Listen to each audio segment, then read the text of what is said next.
Welcome, ladies and gentlemen. Game 5 about to get underway of the Region 18 Baseball Championship. Salt Lake Community College Bruins against the Western Nevada Wildcats. Up on the bump for the Wildcats, as they're the home team today, will be Matt Young. First batter he is going to face will be number 21, Mitch Berryhill. Takes one up the middle.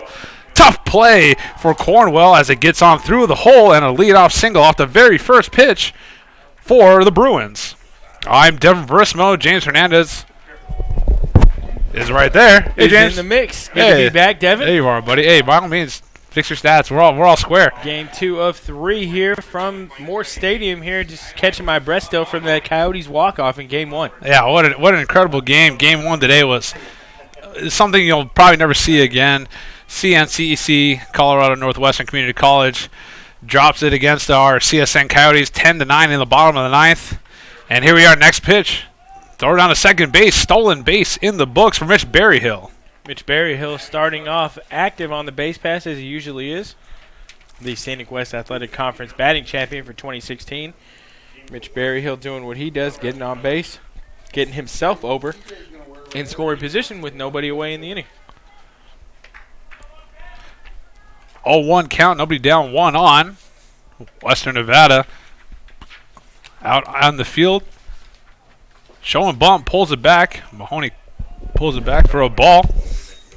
So the Bruins, blue tops, gray pants. Western Nevada, blue, gray, camo tops, and white pants. 1-1 pitch on the way. Misses low and away for Matt Young.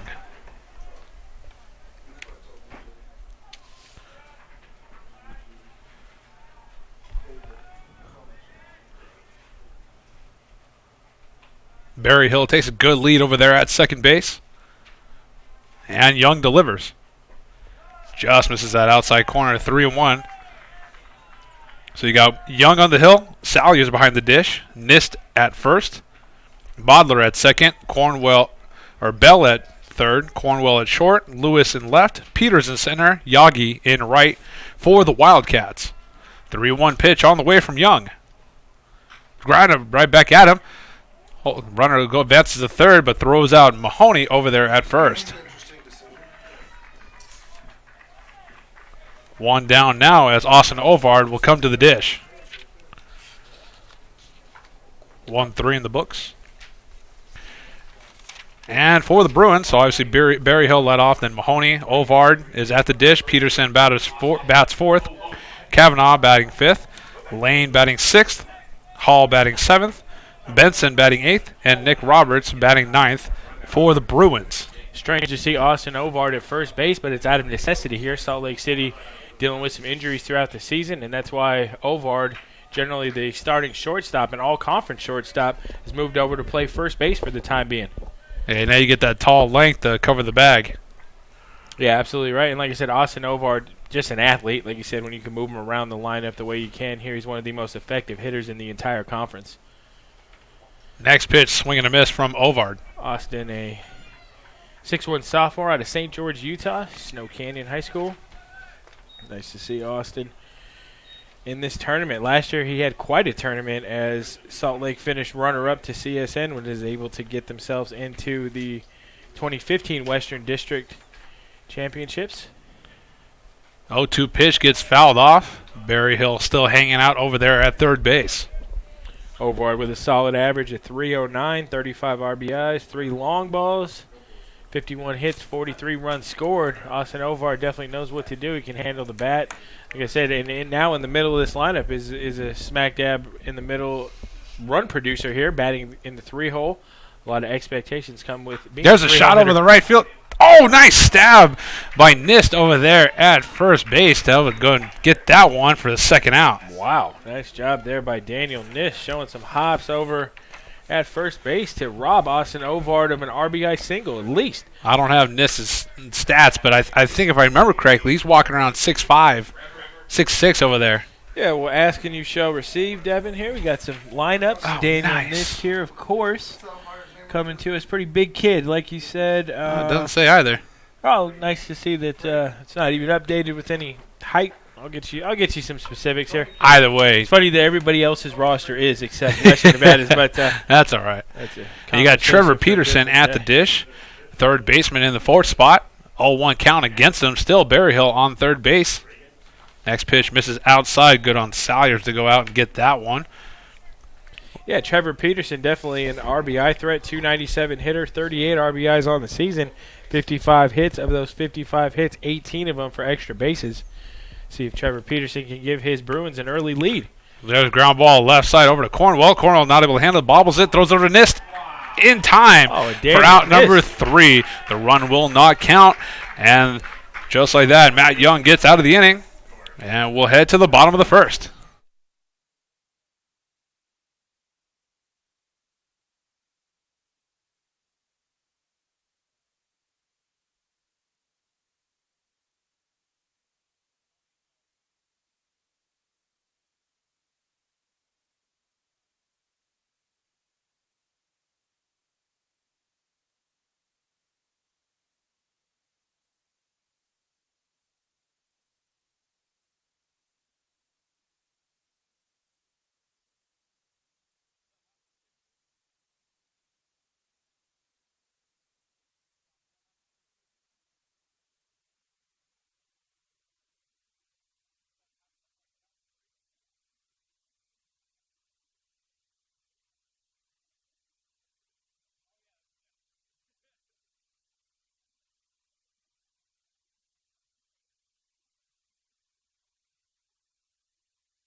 Bottom of the first inning, leading off for the Wildcats will be number 3, David Modler.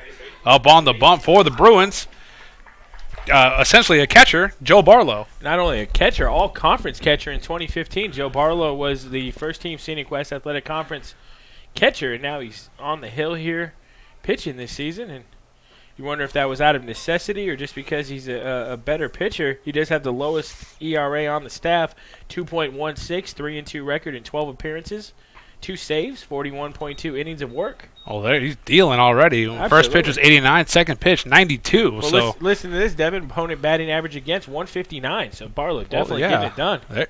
There you go. The jack of all trades. Yeah, definitely. Well, like you said, Austin Ovard playing first due to injury. Kind of a mash unit out there for the Bruins, but they're making the most of it. Players are stepping up when given the opportunity. 1-2, ground ball right side over to Mahoney. Mahoney to Ovard in time for out number 1. So you got Barlow on the hill, Benson behind the dish, Ovard at first, Mahoney at second, Peterson at third, Hall at short, Robertson left, Berryhill in center, Lane in right for the Bruins. And that's going to bring up the Western Nevada Wildcats third baseman, Chad Bell. Number 19 steps into the box. Peters on deck, Lichty in the hole in the 4th spot, Yagi batting 5th, Lewis batting 6th, Nist batting 7th, Cornwell batting 8th, Salyers batting 9th. For the Wildcats. First pitch to Bell is wide and outside. Bell, a 279 hitter.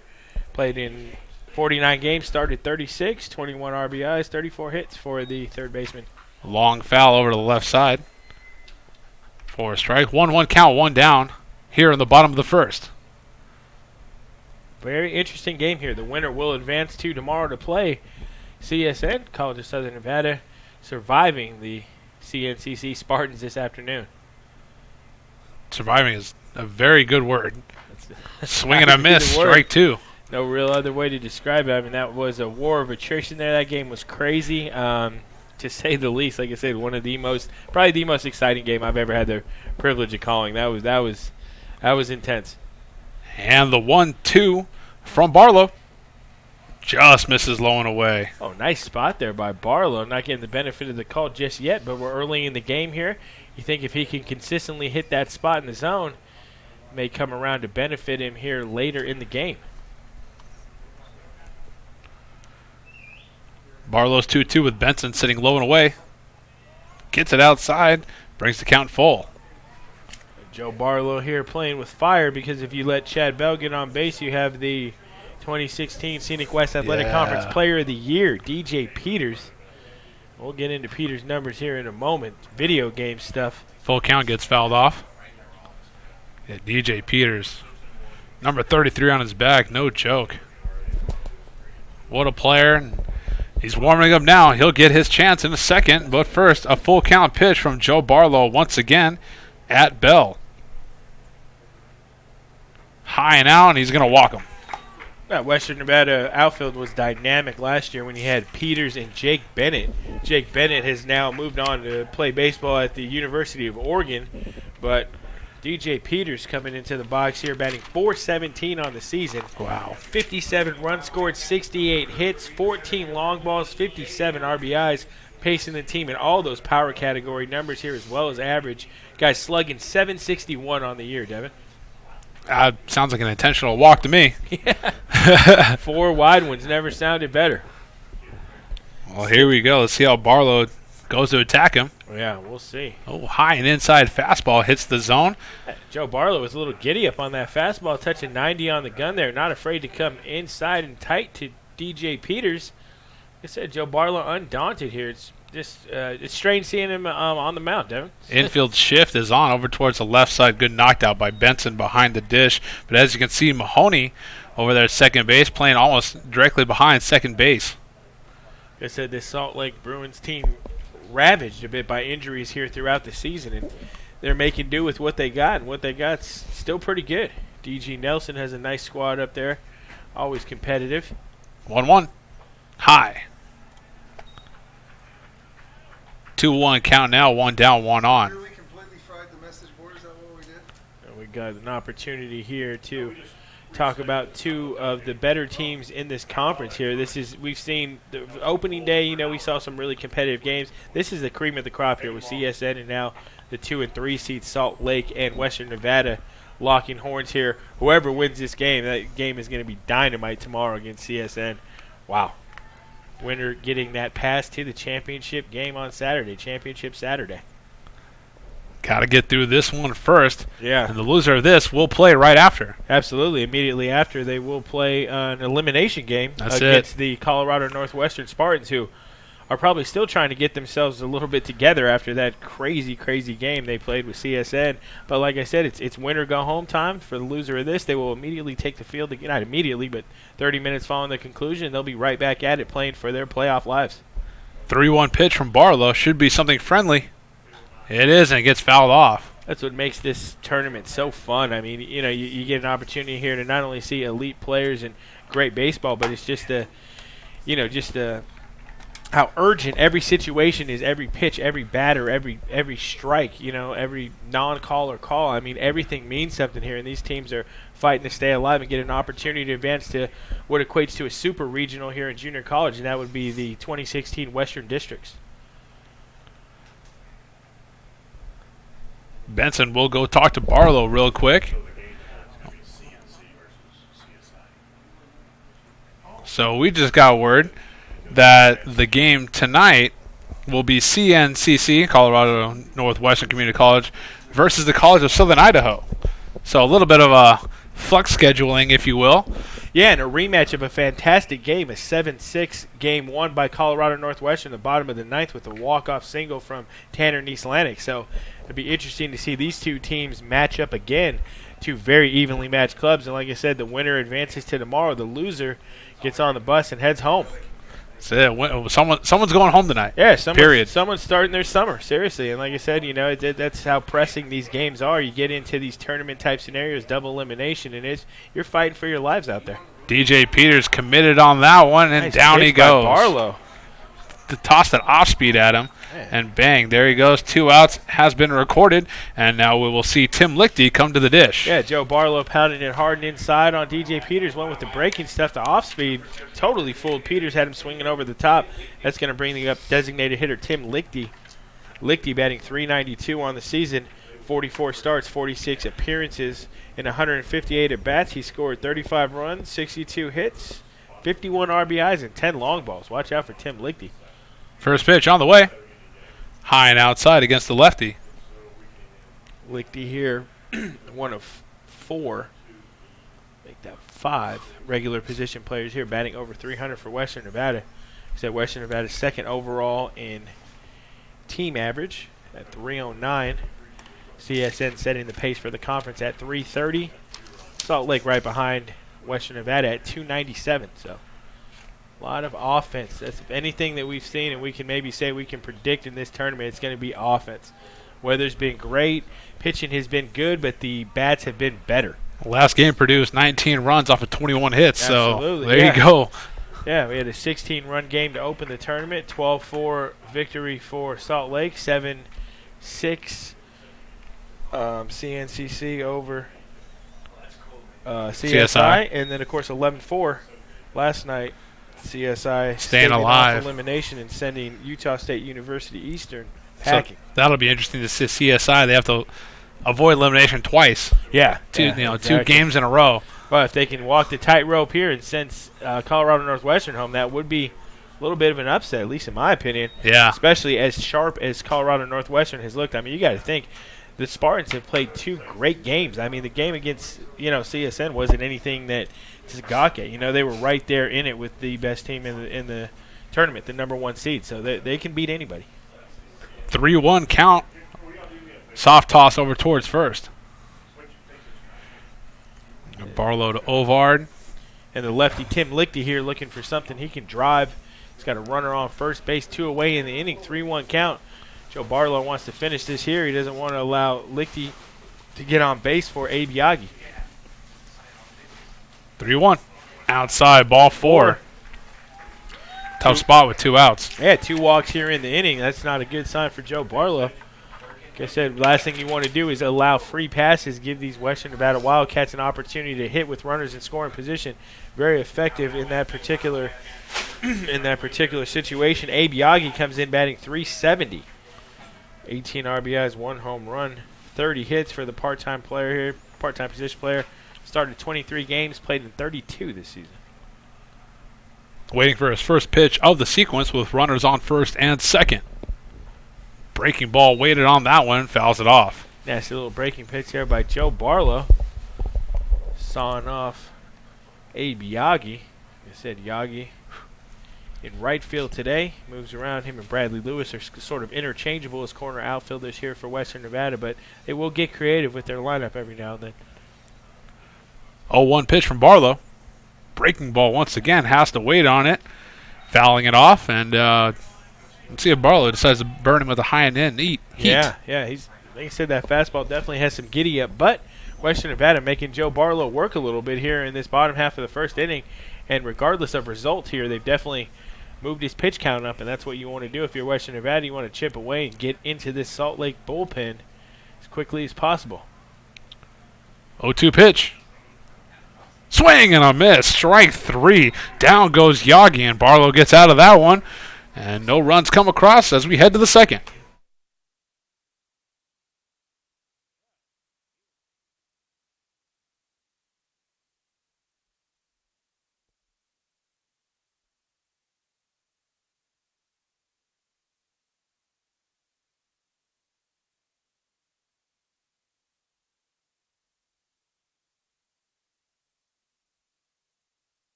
Mitch Cavanaugh will lead off for the Bruins here in the top half of the second inning. Young still up on the bump. Cavanaugh will be followed by Cam Lane and Cody Hall here in the top half of the second for the Bruins. 5, 6, and 7. Mitch Cavanaugh batting .263 here on the season. The lefty delivers his first pitch outside. Cavanaugh, 33 games played total, 28 starts.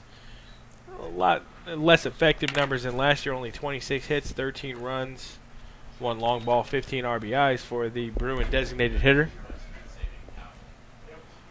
1-1 count.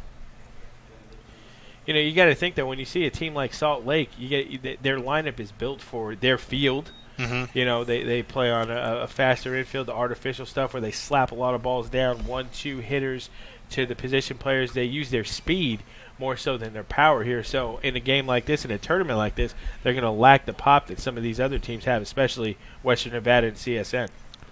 There's a ground ball left side over to Cornwell, able to handle it deep in the hole.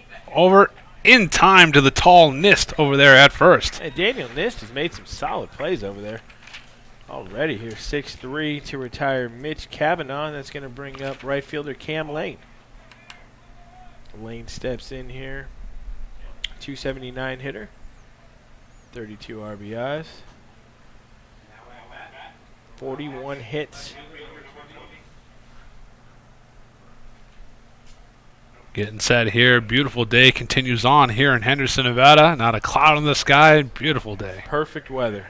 Perfect. Literally is perfect weather. It's not going to be so perfect in a couple days, though, as they're predicting 100 on Friday, Devin. Sounds good to me, man. One of the earliest hundreds, though, that we've seen at least the last 5 years.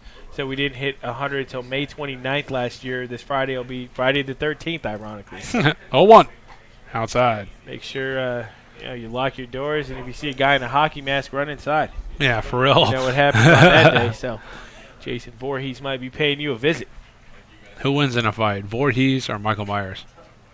I'm going with Voorhees. It's a tough call, though. It's a tough call. Two big undead dudes. Right.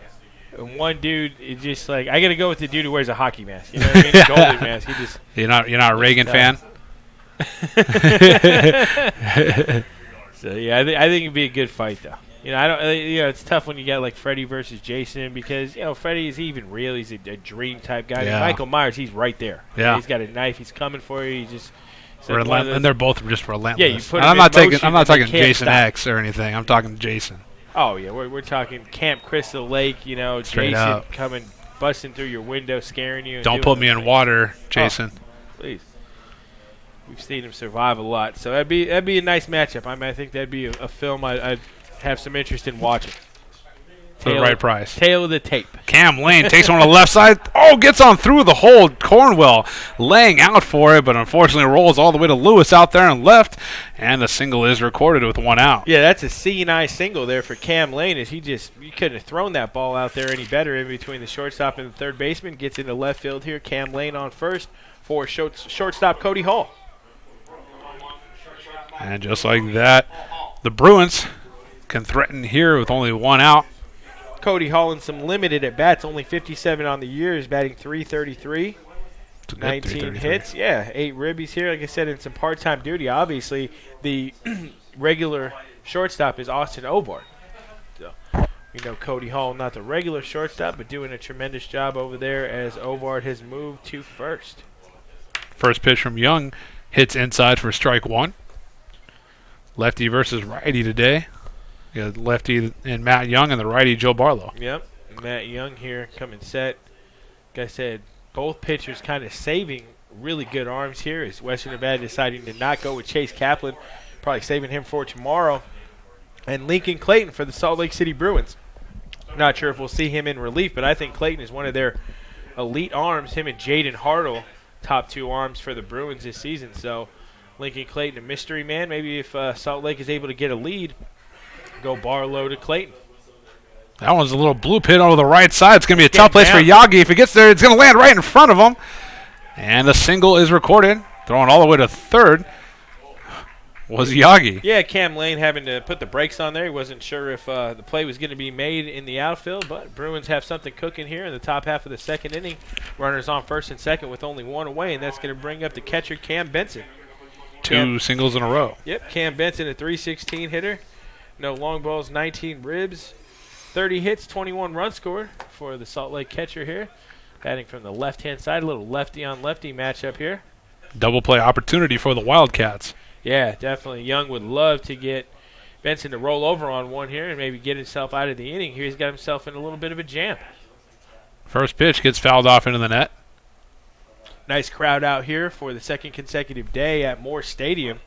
Like I said, we have some fans of all teams. Western Nevada, of course, were well represented, as they usually are when they come to play us here in Southern Nevada. A lot of Salt Lake Bruins fans. We saw some CNCC Spartans fans, so it's nice to see the Scenic West Athletic Conference fan bases getting together here at Moore Stadium for a super competitive and exciting Region 18 tournament. And we got the capacity for it, that's for sure. Yeah, it definitely was. Plenty of seats down here, so if you guys are listening and thinking about it, you know what, come on down. We're here. Yeah, we got a couple days, too. If you can't make it down today, like I said, make your plans to join us tomorrow. There's going to be some dynamic matchups, and, of course, Championship Saturday, as we call it here. Potential to crown a Region 18 champion and send someone to the 2016 Western District tournament. And that, like I said, in essence is junior college version of a super regional. Yeah. A 4-team playoff that's going to send the winner to Grand Junction, Colorado, to be one of 8 lucky participants. It's almost like you found the golden ticket in a Willy Wonka chocolate bar when you get to Grand Junction. And once you get there with those 8 teams, all bets are off. Anybody can win it. And the 1-2 on the way. Low and away. Good on Salyers to keep it in front of him. Yeah, absolutely. Sam Salyers here being very active behind the plate and needing to, as Matt Young has buried a couple of those balls in the dirt, and Salyers has made some nice adjustments to get to those balls. 2-2 count from Young. Gets on through there for strike 3. Nice pitch there by Young. Not the hardest thrower, but he's very precise in his mechanics and his delivery to the plate there. Like I said, he just gets it there. You know, certain pitchers look very intimidating throwing on the mound. Young isn't one of those, but he is spotting his balls where they need to be. And if you're a lefty that can throw strikes, you can go a long way. And now we'll see if Nick Roberts, 9th batter of the lineup, can put a number up on the board for his Bruins. Got a runner on first and second. 9th batter of the lineup. And Young on the hill. Yeah, Nick Roberts handles himself very well for a 9-hole hitter. 303 average, 27 hits, 14 RBIs. Big RBI spot here for Nick Roberts. First pitch against him called strike. Like I said, if Young's able to get out of this inning unscathed here, he's going to kind of thank his lucky stars a little bit here. He's been dancing around some trouble, but so far so good. His zeros on the board for both teams. Barely underway here, top half of the second inning from Moore Stadium. Count even at 1-1. Got a nice little breeze working out there, too, for the fans bearing the heat. And if you come visit us the next couple of days, make sure you bring your sunblock. Sun is supposed to be out in full force, and it's going to be warmer, but a couple gorgeous days for baseball. Another month from now, Devin, we will be begging for weather like this. Remember when it was nice outside? Right, yeah. Remember when it wasn't 100 degrees at 10 at night? That's exactly what we'll be talking about a month from now. So we're going to enjoy this while we can. Of course, June, July, and August is the real barn burners here for Southern Nevada. It's going to be a hot summer, you can already tell, but comes with the territory. 1-2 as he heads over towards second instead. Modler covering it. We'll see, you got Lane on second, Hall on first, Roberts at the dish. Left center field looks pretty inviting to me. Peters in center over towards right center. Oh, my goodness, there's so much green grass. There he goes, opposite field instead, and he catches that one. Excellent stab by Modler before it hits the dirt. And once again, no runs come across, but they did get at least a hit out of that one as we head to the bottom of the second.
Bottom 2.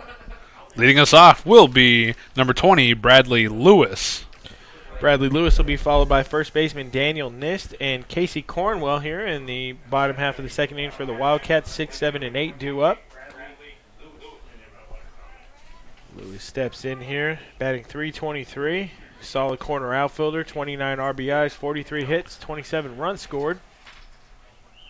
First pitch misses outside, bounces out of the glove of Benson.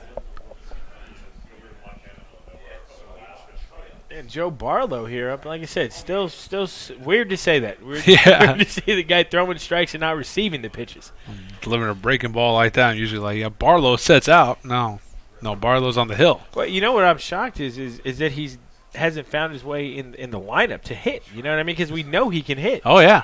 So yeah, I guess maybe, I don't know. That's DG Nelson. I mean, it's his team, his lineup the way he wants to do it. But Joe Barlow can handle the bat. Like I said, all-conference catcher last season. Guy can definitely put a charge into one. 2-1 pitch. Fouled off, 2-2.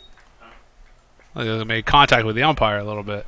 Well, in junior college, not like junior college softball, where you do see a lot of times the pitchers hitting. Last year for CSN, Megan Mello was a really good pitcher. She's second on the team in wins and fourth offensively in those categories. Shonda Badeos did that for CSN as well this year, led the team in wins and was one of their more productive power hitters as well. So 2-2. two different games. Got him on that one for strike 3. And nice location there by Joe Barlow, just sneaky with some of those pitches. But like I said, it's they're not catching it out of his hand. The Western Nevada Wildcats look like they're a little dumbfounded at those pitches when they get there, and how I think they're more surprised at how quickly that ball gets on. Yeah.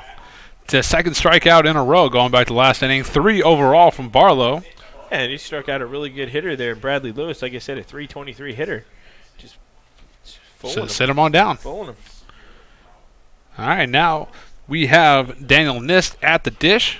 First pitch hits the outside corner for strike 1, and you can tell from here, ladies and gents, Nist is a extremely tall man. Well, and Daniel Nist already earning his money with some great plays over at first base, picking one, not allowing one to go over his head here, and we'll get you some specifics on this. .317 batter, 27 RBIs, but of those 27 RBIs, 7 long balls. So this guy can definitely go yard here, put a charge into 1 or 2, and I'm going to get some specifics on Daniel Nist here because I have to know how tall this guy is. 1-1 misses outside. Benson does his job, tries to help out Barlow. Umpire not fooled.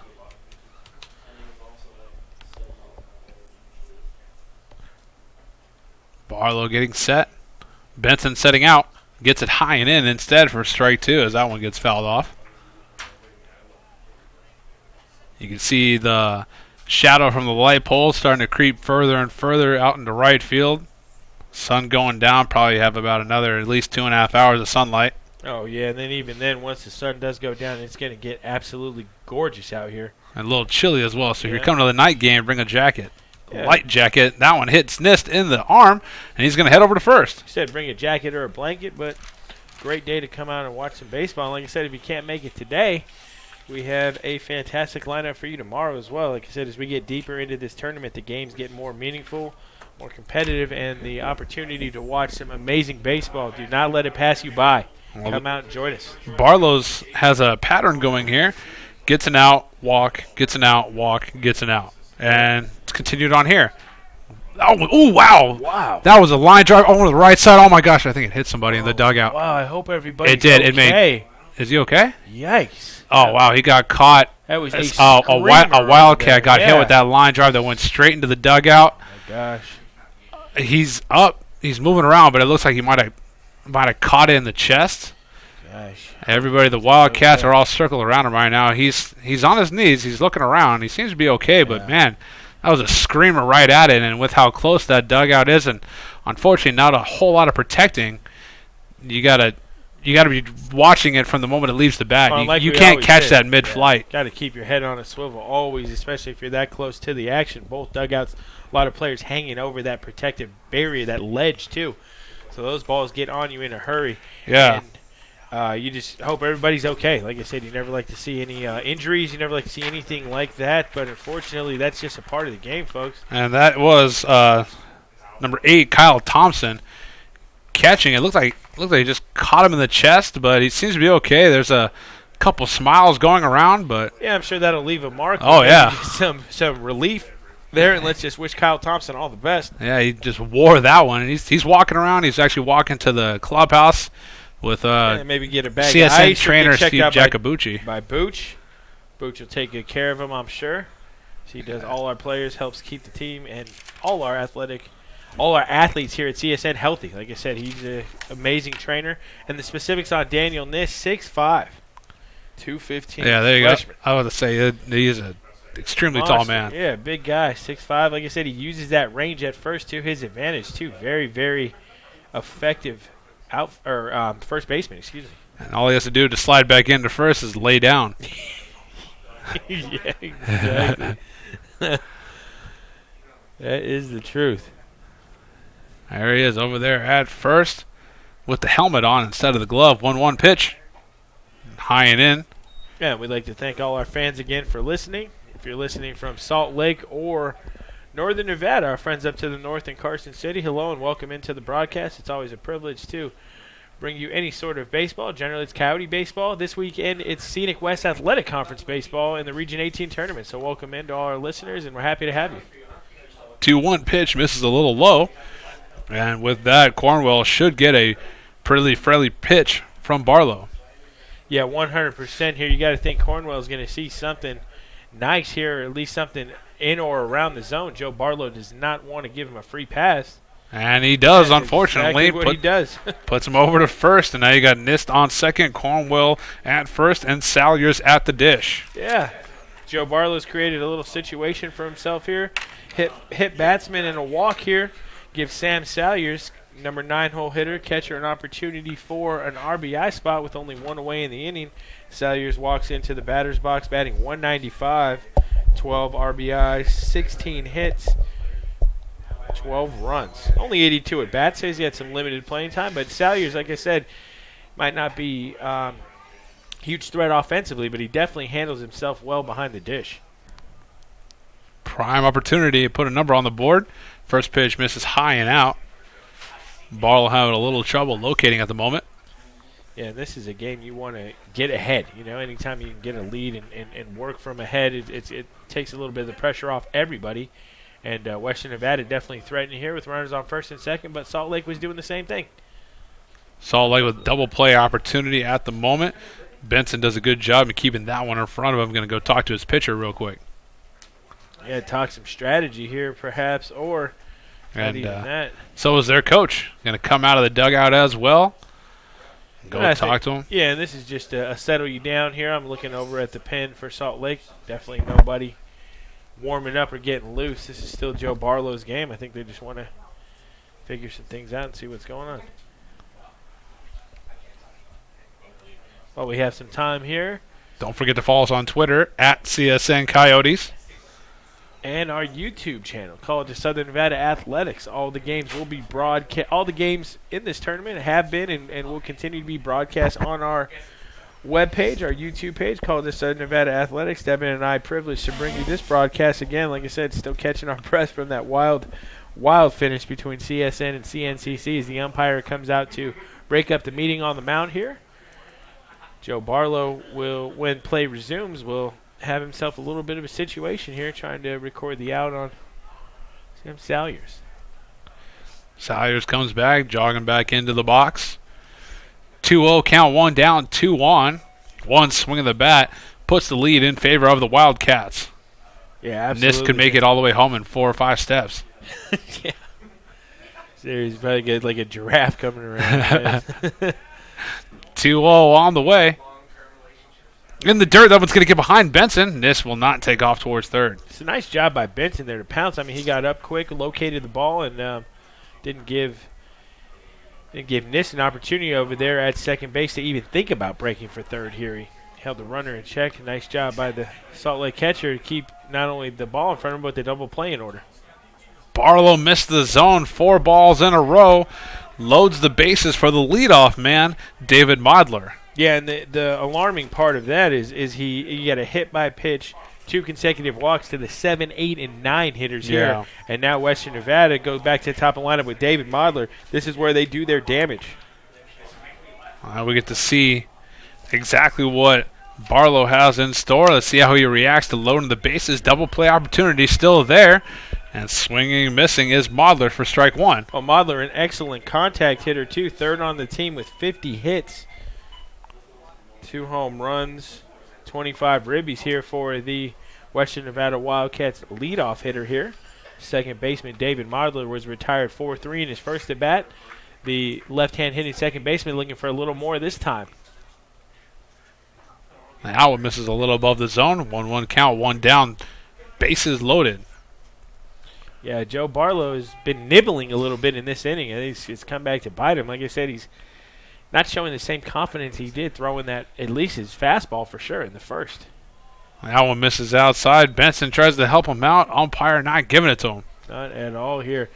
Going to have to earn this zone with this umpire here. He's not giving anything to these pitchers, whether it be Matt Young or Joe Barlow here. 2-1. Swing and a miss. Strike two. Good pitch. 88. Gets on by the bat of Modler. Definitely wanted to make contact on that one. Swinging for the fences. That was one Modler was looking to put a charge into. Unfortunately, came up with air. There you go. Same pitch. Same Barlow. result. Yeah, it's just funny. I mean, I just think Joe Barlow needs to just have a little more confidence in his pitches. I mean, his stuff is there when he throws it and is around the zone. Like you said, these Wildcats are not catching up with it. So 4 strikeout for Barlow at the moment, as opposed to his counterpart Matt Young's only 1. Right. Both teams still scoreless. First pitch in the dirt against Chad Bell. Chad Bell worked a walk in his first plate appearance here. Looking to cash in some runs. Like I said, both teams, we're only in the bottom of the second inning, but have had ample opportunity to strike for a run or two. Now it misses above the zone. Benson able to go up and snag that one. Neither team able to dent the scoreboard as of yet. We're scoreless here in the bottom of the second. This would be a real confidence booster for Joe Barlow if he's able to pitch around these walks and hit batsmen and get himself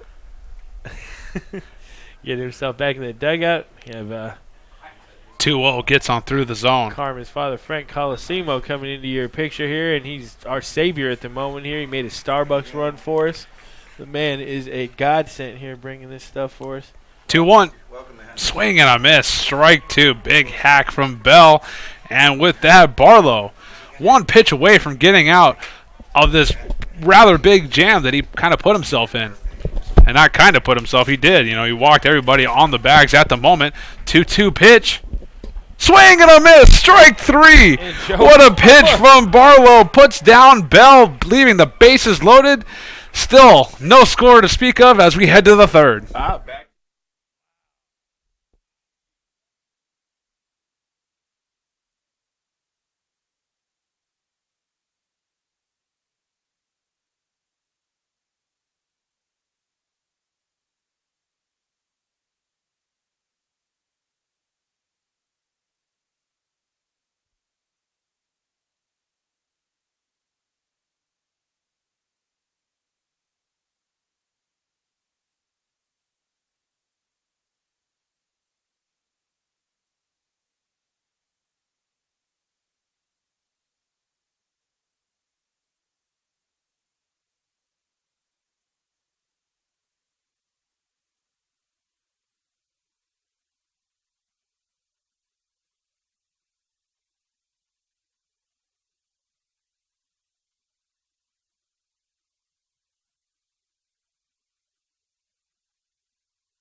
Back to the top of the order for the Bruins as number 21, Mitch Berryhill, Stepping into the box, lefty versus lefty. First pitch on the way. Ground ball, right side, over to Modler. Modler to Nist in time for out number 1.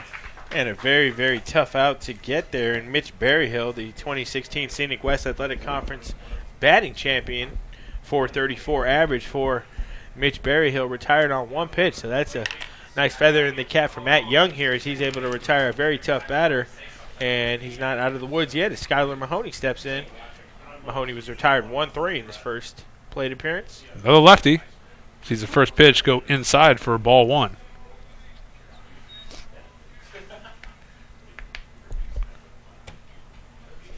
Second pitch. Ground ball left side. Hard one over there to Cornwell. Over to Nist in time for out number 2. Nice job by Cornwell. That looked like he didn't glove it as clean as he wanted to, but made up for it with a strong arm over to first. 6-3 to Daniel Nist to retire Skylar Mahoney. And 2 quick outs in the inning for Austin Ovard. Clean up hitter. Matt Young sure is pleased with he's only throwing, 3-4 pitches? Yeah, exactly. What if he can get out of this inning throwing 6-7 pitches? Those are what extend the life of a pitcher for the time. And Austin Ovard was absolutely robbed by Daniel Nist of an RBI and a single his first time up. First pitch misses inside. Again, a fantastic play made by Nist here. Yeah, went up and snagged it. Yeah, absolutely, and saved a run. Like I said, that was... He was probably like almost 8 feet in the air, went up and grabbed it. And Austin Hobart said, thanks a lot. Oh, and plucks him. And it looks like it just got away from Young and yeah, put an Ovard over there at first. Definitely no purpose with that pitch here. Look, as soon as he threw it, he kind of looked like, Well, you saw Ryan Beard hit Austin Gertson last night, and Gertson took exception to it. He kind of stared down Beard. Mm-hmm. It was in a 2-0 game. You know what I mean? It's one of those things where I understand players get upset. No one likes to get hit with the baseball, but there's certain times that there's intent and meaning, and then there's certain times where the ball slips and hits you. You know what I mean? Exactly. And I think you got to be able to distinguish that, the situation of the game and what's going on. So nice to see Ovard not take too much exception to getting hit there. Peterson at the dish once again. First time he was up, grounded out 6-3. Yeah, Trevor Peterson played 51 games, made all 51 starts, 38 RBIs, which is good enough to lead the Salt Lake City Bruins here. So Trevor Peterson definitely a run producer for this Bruins lineup. 2-0 as that one misses outside as well. Gentle shift on from center field, more towards right center. Yeah, definitely here. They're shading him a bit. I wouldn't say they're totally moved over, but yeah, shading him that way for sure. And Matt Young here, like I said, was breezing through this inning here. That one gets fouled off into the net. Gets the first strike called. 2-1 count. 2 down, 1 on. Left center field looks rather inviting. Definitely does. I mean, you get a ball out there, you could be running for days here. Peterson does have the power to reach the middle of that outfield on a liner here and possibly put one in the gap. Lewis out there in left field is definitely out of camera view. That's how far over to the left side he is. Yeah, there's a huge gap there. Like I said, Lewis just 3 or 4 steps to the right of the scoreboard. And now he's moving back closer towards it. Yeah, about 2 steps to the right of it. But, yeah, huge gap for Trevor Peterson. If he can. And now look, Peters and Yagi in center and right respectively both shade over towards left center. Ground ball left side. Too hot trout coming in hard for it is Cornwell. You get over to Nist in time. He does not. No wow. Way. Trevor Peterson busting it out of the box here, getting up the line quick. Infield single for him all the way. That was going to be a tough play for Cornwell to throw out Peterson. He's not able to, and that's going to bring up the designated hitter, Mitch Cavanaugh. Cavanaugh was retired 6-3 in his first plate appearance here. Lefty DH looking for a little better result this second time around. And Mitch Cavanaugh, 263 hitter, 15 RBIs, 26 hits on the year. And again, Devin, same situation that we've been seeing with Western Nevada. I mean, both these teams are leaving golden opportunities out on the base pass here. 2 runners on for Salt Lake after the first 2 batters were retired fairly easily from Young. And nothing to show for it. Neither team is dead at home plate yet. We still have a scoreless tie in the top half of the third. Game 5 of this 2016 Region 18 baseball tournament. And it might just we've been spoiled that last game, 19 runs during the first game today, and here we are now, a scoreless draw at the moment in the top of the third. Yeah, but you're right that we were spoiled because it seems like any time either CNCC or CSN got runners in scoring position, they were finding a way to chase them home. So very exciting 10-9 ball game. Like I said, it's a thrilling game to be a part of. Allen gets fouled off.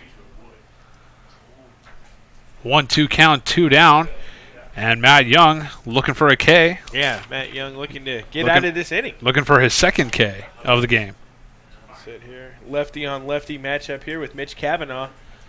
Let's see what Young has in store here. Ahead of the count, in control here. Let's see if he tries to get him to chase something out of the zone. We'll see what him and Salyers have cooked up. Here comes the 1-2 pitch. Try to burn him with the inside heat. A couple Wildcats thought it was good. Umpire did not like it. What a nice idea there by Matt Young, though. I like him and Salyers going inside on Mitch Cavanaugh, catching him. It caught a lot of the inside corner. I guess not enough of the plate for the umpire, but good-looking pitch. Definitely ahead 1-2. Can't blame him for throwing that. Maybe go right back in there. 2-2 gets popped up. Left field. It's going to land in foul territory unless Bell can get under it. And he does for out number 3. FF5. And 2 more left on for the Bruins as we head to the bottom of the third.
DJ Peters will lead off for the Wildcats here in the bottom half of the third, looking to break this scoreless tie.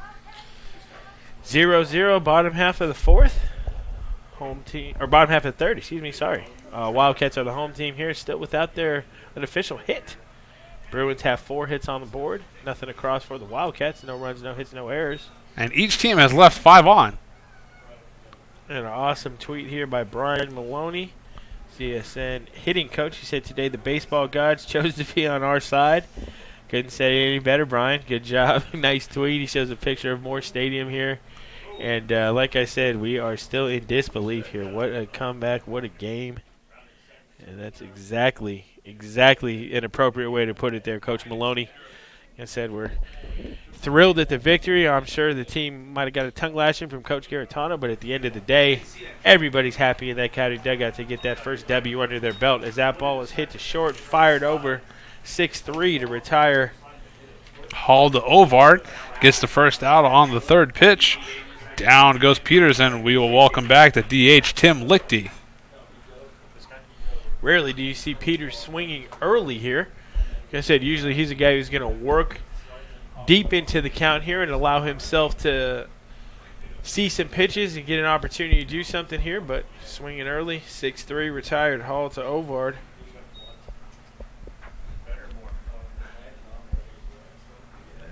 Now he's getting me. A little obstruction here. It's tough for the fans here as we're talking about, just getting a clear path to the diamond here. 1-0 count. Easier said than done here. Oh, misses. As we have some fan obstruction, I understand everybody trying to migrate to the shade in this game. I'm going to scoot over here in the booth and see if we can make it happen. 2-0 pitch. Taken in a deep left center field. Excellent shot. Roberts chasing back on it, camping it, and catches it for out number 2. Yeah, Roberts. Good piece of hitting on that one, though. Yeah, he definitely got into it. Roberts a step in front of the warning track there, able to glove that F7 for the out. Loud out, though, off the bat of DH Tim Lichty, and that's going to bring up right fielder Abe Yagi, who was a strikeout victim his first time up against Joe Barlow. And you're just getting that feeling, though, that once it starts, it might not stop. Some team's going to break this one open. And there it's going to go. Yeah, the floodgates, as they say. But Joe Barlow with 5 Ks. Working it. Doing a good job here, like I said. No joke. Lowest team ERA, but you're right, Devin. Like you said, it only takes one run, sometimes to open it up for a team. And, yeah, you just have that feeling that it's one team's about to erupt here for a crooked number shortly. So, Joe Barlow looking to close out this bottom half of the third in style. There's a shot in the right field. Lane kind of waiting on it, going back, catching it for out number 3. So, there it goes. Exactly. And we'll head to the 4th.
Cam Lane will lead off for the Bruins in the top half of the 4th.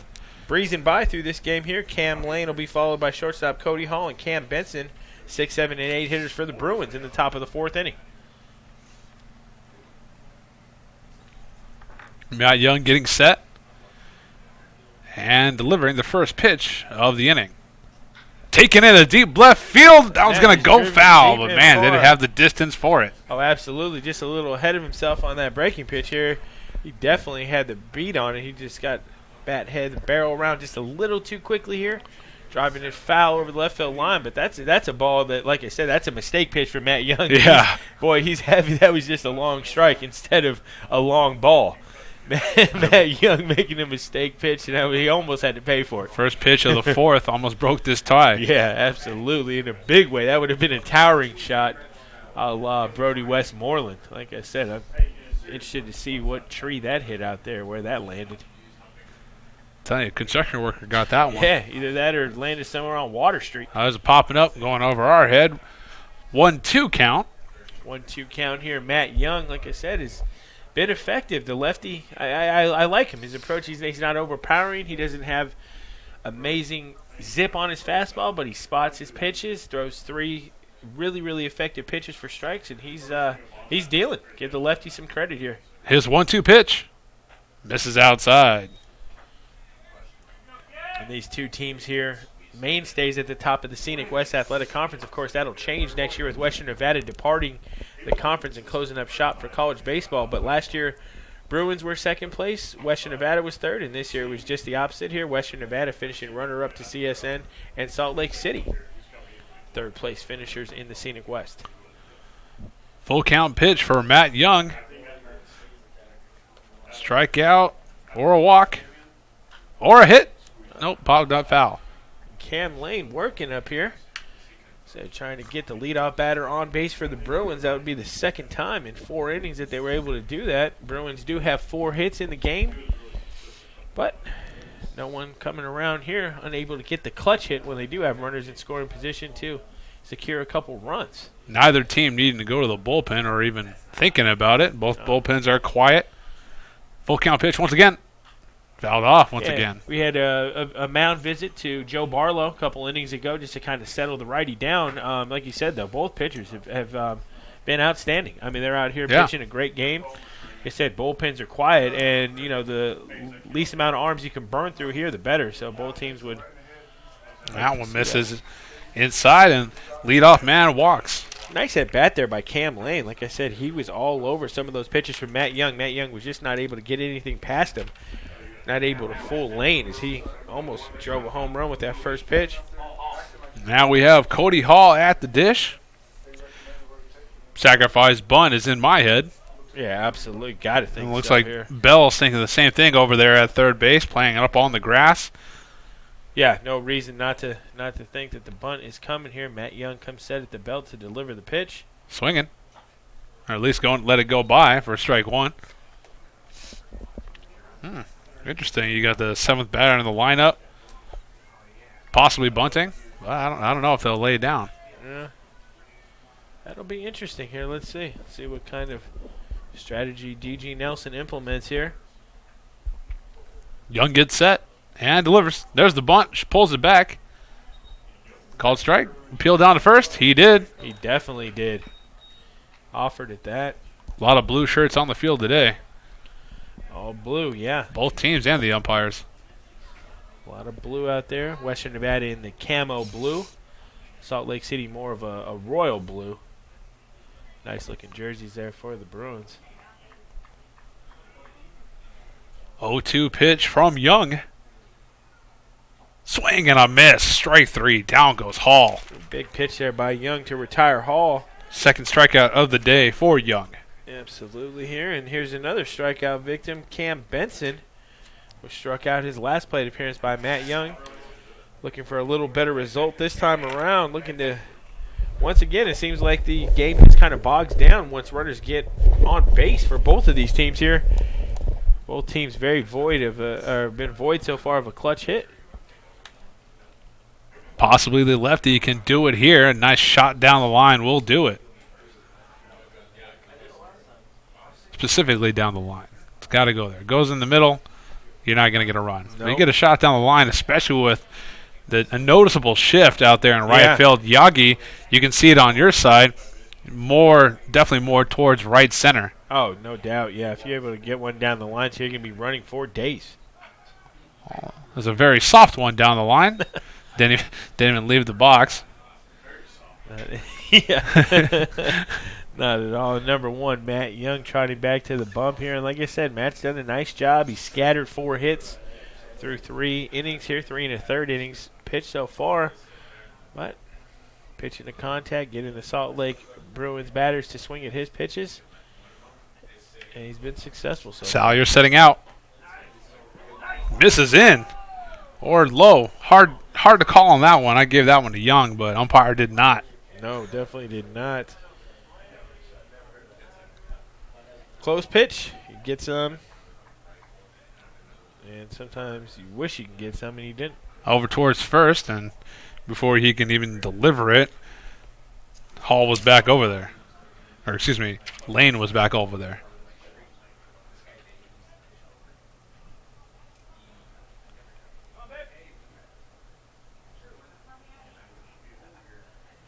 Young found a pitch. Salyer setting out. Over towards first.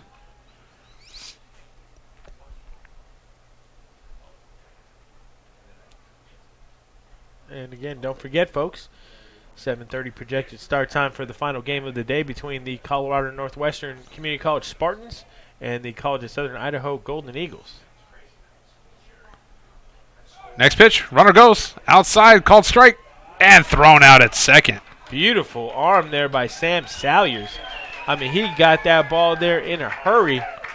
Salyers, of course, able to fire that into second base in time to retire Cam Lane. Attempting to swipe a bag here. The 2-6, 2-4, 2-6. I think it's 2-6. 2-6. Yeah. All right. Well, there's that, and now Young is a pitch away from getting out of the inning. Yep. A little low. Right. Have to wait for the next one. And again, credit Matt Young and Joe Barlow doing what they need to do here, keeping their teams. And it's a tense battle as we get deeper into the game here. If we stay tied and it stays low scoring here, you just gonna get the get feeling. tense. Yeah, you get the feeling teams are going to start. There you playing go. for a run. Swing and a miss. Down goes Benson. Third strikeout of the day for Matt Young as we head to the bottom of the fourth.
Bradley Lewis leads us off again. He leads off every even inning. Yep. And this is the first opportunity I've gotten to see Joe Barlow pitch, and I'm very impressed.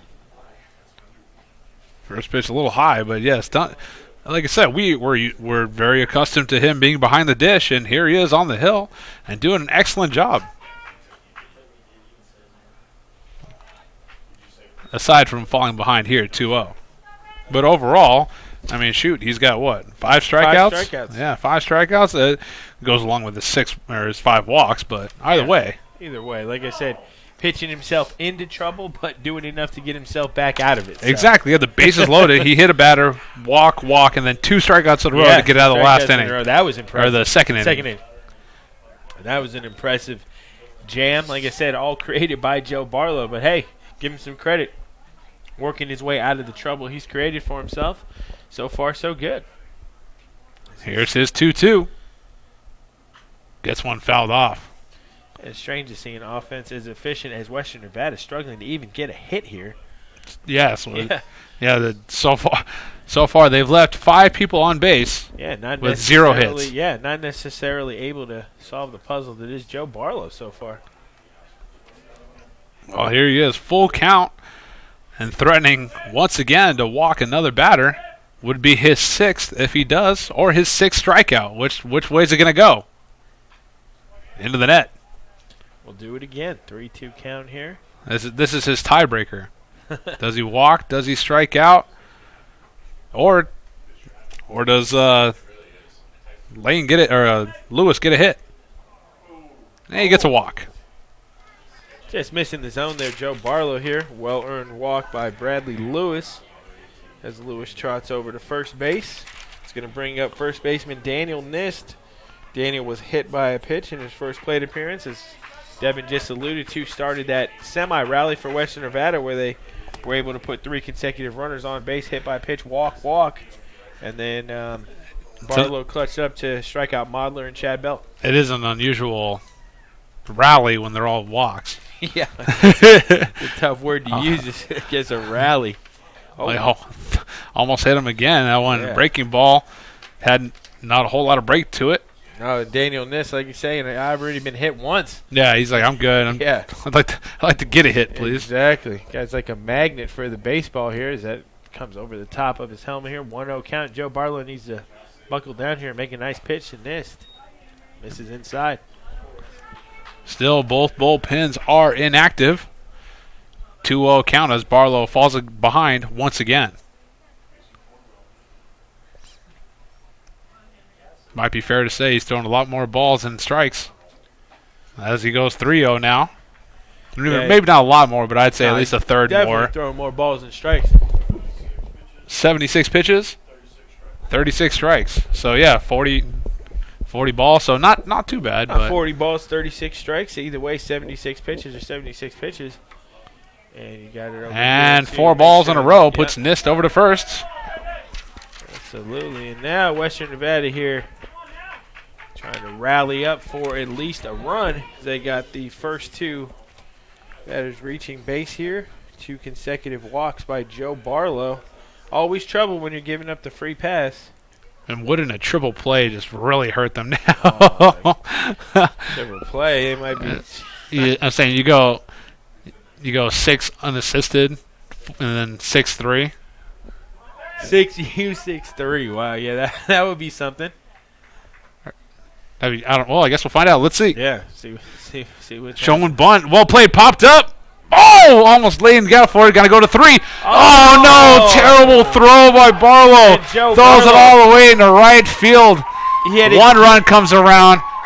He had a gimme out with the lead runner at third. I mean. Oh, wow. He didn't. I'm sure just in the heat of it, didn't think of it. Nobody was at third. Or the runner was still at second at that time, throws it all the way into right field. A run will come around, and that's how the tie is broken. Right there, ladies and gents. Yeah, and that's the thing there. Barlow just instinctually going over to first, thinking that's where he needed to go. If he would have been able to... Somebody's got to yell 3. Yeah, exactly. One of his teammates needs to yell third, 3, and tell him to go over there. Because he would have had the Western Nevada lead runner by a step or 2. Mm-hmm. Had he fired over to third, and with runners there, it would have just been a force. He didn't even need to have a tag applied. Yeah, exactly. So, That's, wow, what a play. But Lewis comes on home. Nist is over there at third. Cornwell on second. And at the dish is Sam Salyers with a strike against him. Wow. If you were to put money on that as a prop bet on how this tie will be broken, you would not say that. Probably be a millionaire with the odds that would. Yeah, exactly. What a 5,001 like Leicester City. Wow. Leicester City. Which is an amazing story, by the way. Either way, 0-2 count. Nobody down. Western Nevada now leads this without a hit to their name. Well, they have 1 hit. The last one should have counted as a hit. It's just not on the scoreboard. Right? No? Not a hit.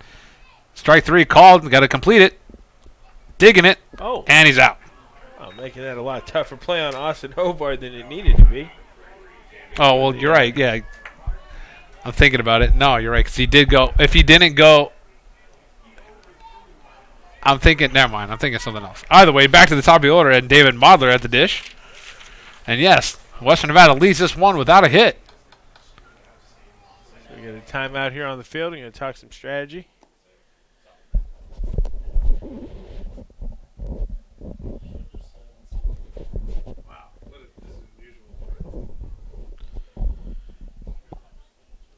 Very unusual game here at the moment. And here we go. The entire most of the infield meeting in. Corner infielders, all of the pitcher and catcher. Yeah, everybody just out there figuring some things out here. Salt Lake talking some infield strategy here with runners still creeping around here at second and third here. Joe Barlow trying to get his way out of this jam here. He has recorded the first out, but he's got a couple big ones to finish off, and the next task at hand is second baseman David Modler. He steps into the left-handed batter's box looking to plate another run or 2 for Western Nevada and give his Wildcats a comfortable cushion. Stepping off over towards third, maybe thinking a squeeze is on. It would be an interesting play to make your leadoff man squeeze, but Nist over there at third, inching closer and closer. I think this could be the guy to do it with, David Modler. Not showing the bunt, at least. He handles the bat well for a leadoff hitter here. I should have had a second baseman. Lefty can definitely get a bunt down if needed. He said it's always a trying situation. We did see a successful sacrifice pops straight up. Elevator home run for Peterson over there at third base. Waiting for it, trying to check it, and he does. Wow. Oh. On the way back down. Made just an unusual route, but catches it nonetheless for out number 2. And that's going to bring up third baseman Chad Bell. Chad Bell walked in his first plate appearance, was a strikeout victim second time around here as Joe Barlow struck him out to end the inning and leave the bases loaded in the second. Let's see what Joe Barlow can do this time around. Hits him through the zone. Is what he can do on his first pitch. And he's been able to pitch himself out of several jams, so yeah, he has. And just think about opportunity it. here. If he grabs that ball and fires it third, I mean, we're probably still scoreless. Yeah. 0-1. 1-1. Western Nevada leading 1-0 without a hit. Yeah, they got 100 on the board. Exact crazy game. 1 run, no hits, no errors. Yeah. 100. And the 1-1 pitch, Benson setting low. Gets it low. Bounces off the dirt, hits him in the chest. 2-1 count. DJ Peters on deck, and you don't. I would not want to put Bell on first. I was just going to say that you really want to take care of business here with Chad Bell. The last thing you want to do is allow DJ Peters to come up, take an opportunity to take a couple hacks with runners in scoring position. That was one fouled off there, so. That is a dangerous proposition there for Salt Lake City here. I think Joe Barlow realizes that here, trying to do his work at the plate and retire Chad Bell. Crowd is getting into it. Can't tell if they're getting, or if they want the Bruins or the Wildcats to take this one, but we're about to find out. 2-2 pitch with 2 down. Got a ton of Wildcat faithful in the crowd here. Oh. Just misses outside. Benson trying to help him out. Umpire not fooled. And Barlow still searching for the final out and his 7th strikeout of the game. Oh, that pitch looked really good here. Chad Bell fortunate to not get rung up on that 2-2 pitch from Joe Barlow. Let's see what Barlow comes back with here on the 3-2. Time is called. Somebody behind the dish, around the dish, calls time.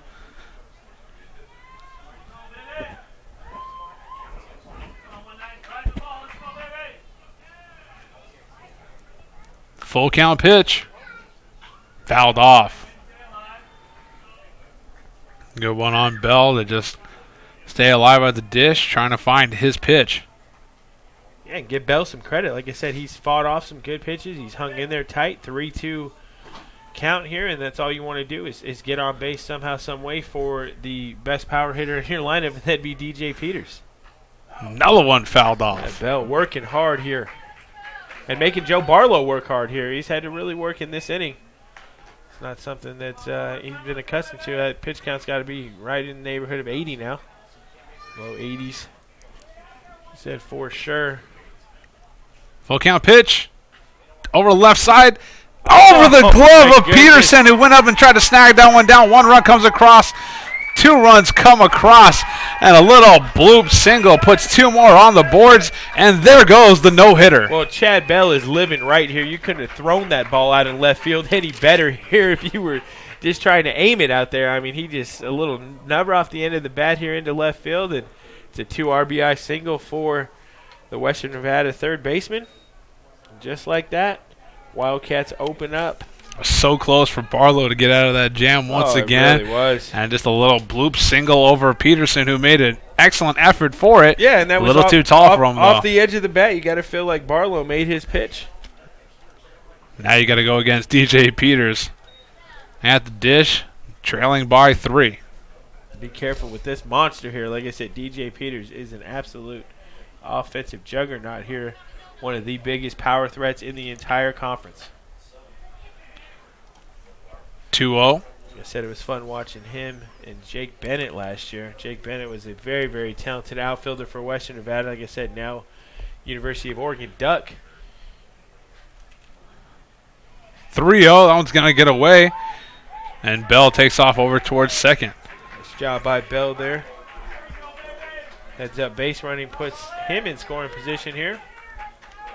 We have 2 away in the inning, 3-0 count on DJ Peters. And, of course, you're not out of the woods once you get past Peters. DH Tim Lichty and Abe Yagi. Very, very capable hitters here. This has the makings. Oh! He And DJ hit him, and Peters over to first. Absolutely did here. DJ Peters unhappy with that, but that was just where it move on. And like I said, this has the makings of a big inning here for Western Nevada. And just like that. You know, we said it, and once it's going to start, it's going to keep going. Yeah, and sure enough, that's what's happened. Finally, Western Nevada breaks it open and have a 3-run lead here in the bottom of the fourth. Yep, and Joe Barlow, a lot of self-inflicted wounds here. Base on balls, hit batsmen, a lot of things that you want to avoid here if you're trying to prevent a team from having a big inning here. And Tim Lichty taking a hack at that. 76 miles an hour, but that bat was going 100. Oh, man, he wanted to lose that over that right center field wall for sure. He was looking to give a fan a souvenir with that swing.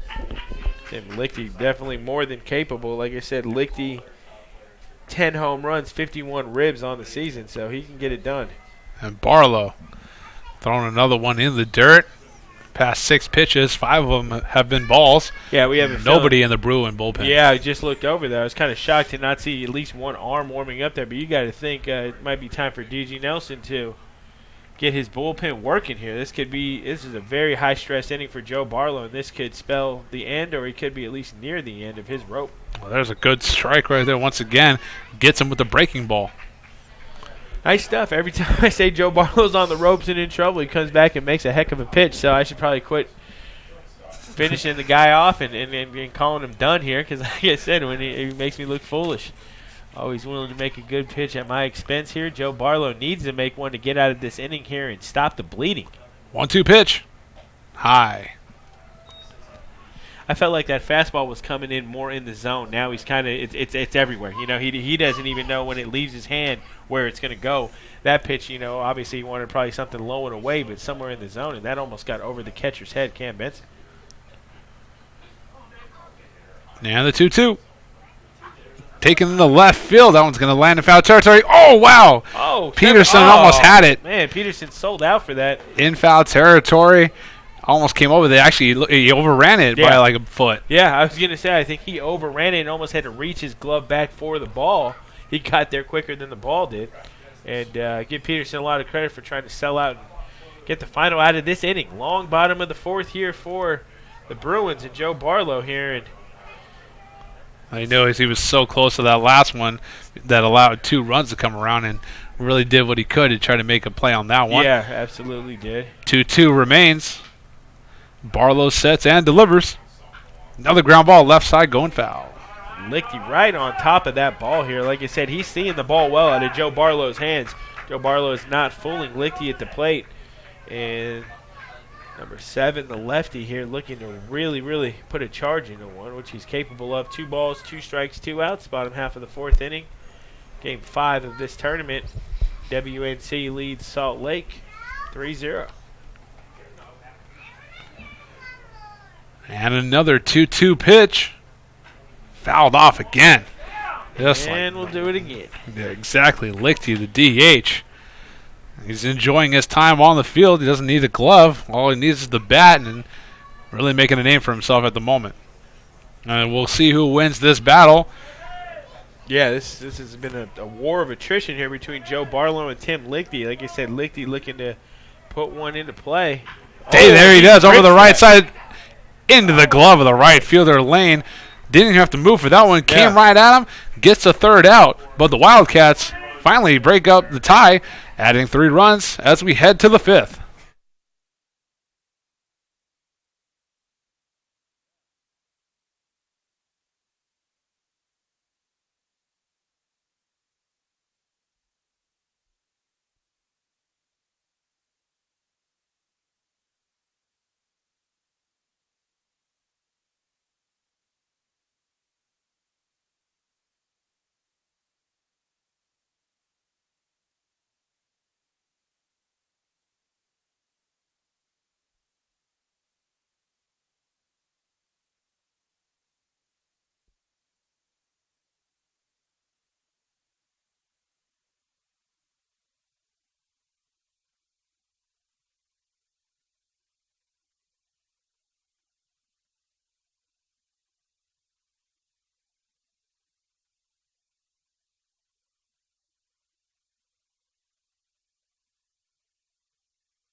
Nick Roberts will lead off for the Bruins here in the top half of the 5th inning. His team now trailing by 3, even though they have 3 more hits than the Wildcats. Yeah, they're out hitting the Wildcats, but the scoreboard tells a different story here as Western Nevada has 3 runs on 1 hit, no errors.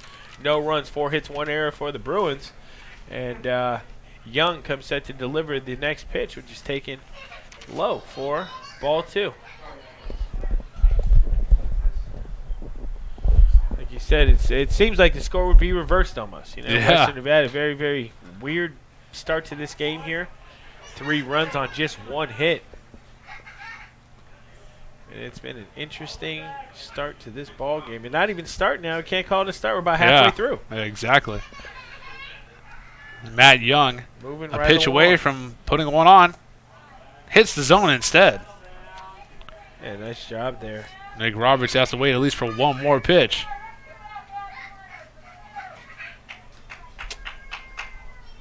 Had a couple fans enjoying it, or a bunch of fans enjoying it. Yeah, everybody having a good time here. 3-1, taking it to deep left center field. Peter's still chasing back on it. Got the shades on, catching it for out number 1.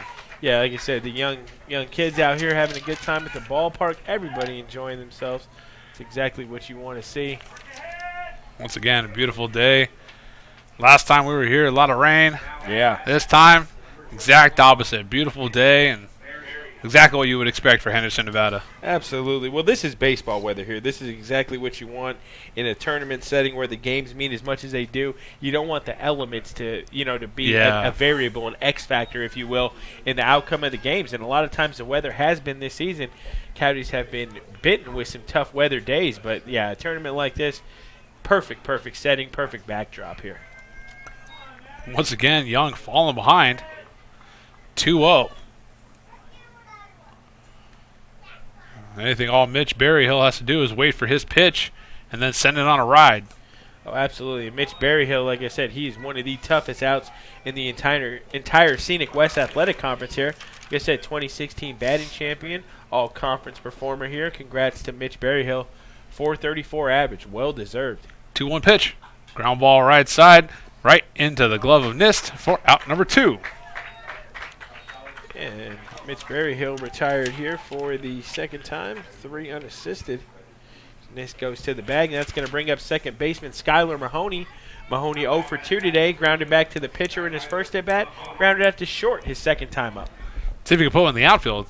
Yeah, it's really hard to ground out to the outfield. Well, we've seen this guy come we've seen this guy come up clutch in a few situations, especially last year. He was a thorn in the Coyote side.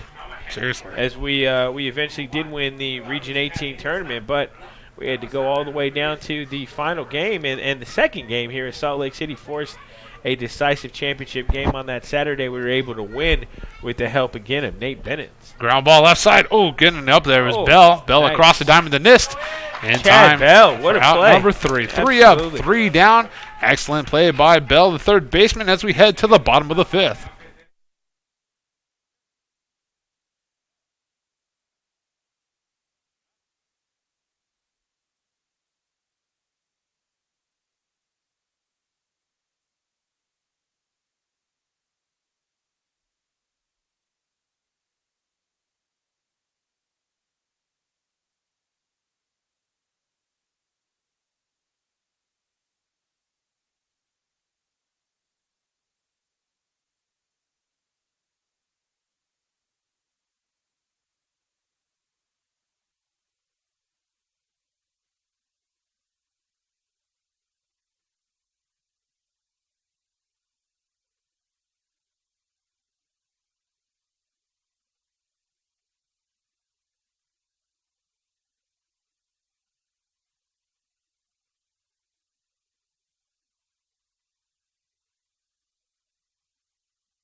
And welcome back into the broadcast. Bottom half of the 5th inning here from Moore Stadium. Game 5 of the Region 18 tournament between undefeated Western Nevada and Salt Lake City here. Going the way of the Wildcats so far as they've played in 3 runs. All 3 runs in the home half of the 4th for the Wildcats, even though they've only produced one hit, Devin. That's all they really needed, honestly. Well, that's why box scores are box scores. They're to be looked over, mulled over, and, puzzling. This is going to be one of the more puzzling ones here as we go along. Western Nevada still has more runs than hits. They were held hitless until they had 2 outs in the third or in the fourth. And what could have been if Barlow fielded that ball and threw to third Yeah. to get that? It's so crazy. Man. I don't like to think hypothetical on what could have been. Things have already happened. But, man, we had a heck of a game breezing along, and it still is. But opportunities missed for sure. Said those plays, those instantaneous decisions you have to make sometimes are the difference between a win and a loss. 1-1 count. High and out. You guys can hear we got some Western Nevada fans pretty close to the press box and making some noise. Yeah, they are. Western Nevada fans out here in full force supporting their Wildcats, and they're being vocal about it. They're not shy. The small children they brought don't even know what's going on. They're messing around. Right, yeah, well, that's the thing. You bring a kid to a ballpark, and they don't even know a baseball game's going on, but they're just having so much fun with everything else. You said seeing a crowd, talking to people, running around, having a genuinely good time here at Moore Stadium. Taking for right and foul territory, just out of the reach of Lane. Over there by the dirt. Had a beat on it. It's a little too far. And Abe Yagi giving that one a ride, huh? I don't know if that was just a well-struck ball. It didn't seem like it off the bat, but definitely going very far over into the Coyote bullpen. I guess that would be the Western Nevada bullpen this game. Full count pitch from Barlow. Back behind the Whitaker clubhouse. Pop straight up, going over our heads. Heads Actually up, headed right heads to the up. Western Nevada fans we were talking about. Yep, grab it there. Bounces in front of him and out of the park. Yeah, I'm still waiting for a barehanded grab. Somebody, I want to somebody's got to make a stab at it. Put a hat out or something. I don't know. Come on, barehanded. I mean, come on. Give me a break. I mean, just stick your hand out there, make the play of the night here, get a standing ovation from the crowd. Show people you got a little hand-eye coordination out there. If anything, Yagi's giving him something. He's fouling him off left and right. Yeah, Yagi's trying to provide some souvenirs here to some of the fans. Just don't have any takers. Abe Yagi working hard here in this at-bat here. We are full 3-2, and Joe Barlow comes set to deliver the 3-2. There's one. Skied on the infield. There's something for Mahoney Skylar over there at Mahoney. second. Skied for Skyler. Out number 1. P4 there to retire Abe Yagi. 0-for-3 now, and that's going to bring up left fielder Bradley Lewis. Strikeout victim his first time up, walked in his second plate appearance.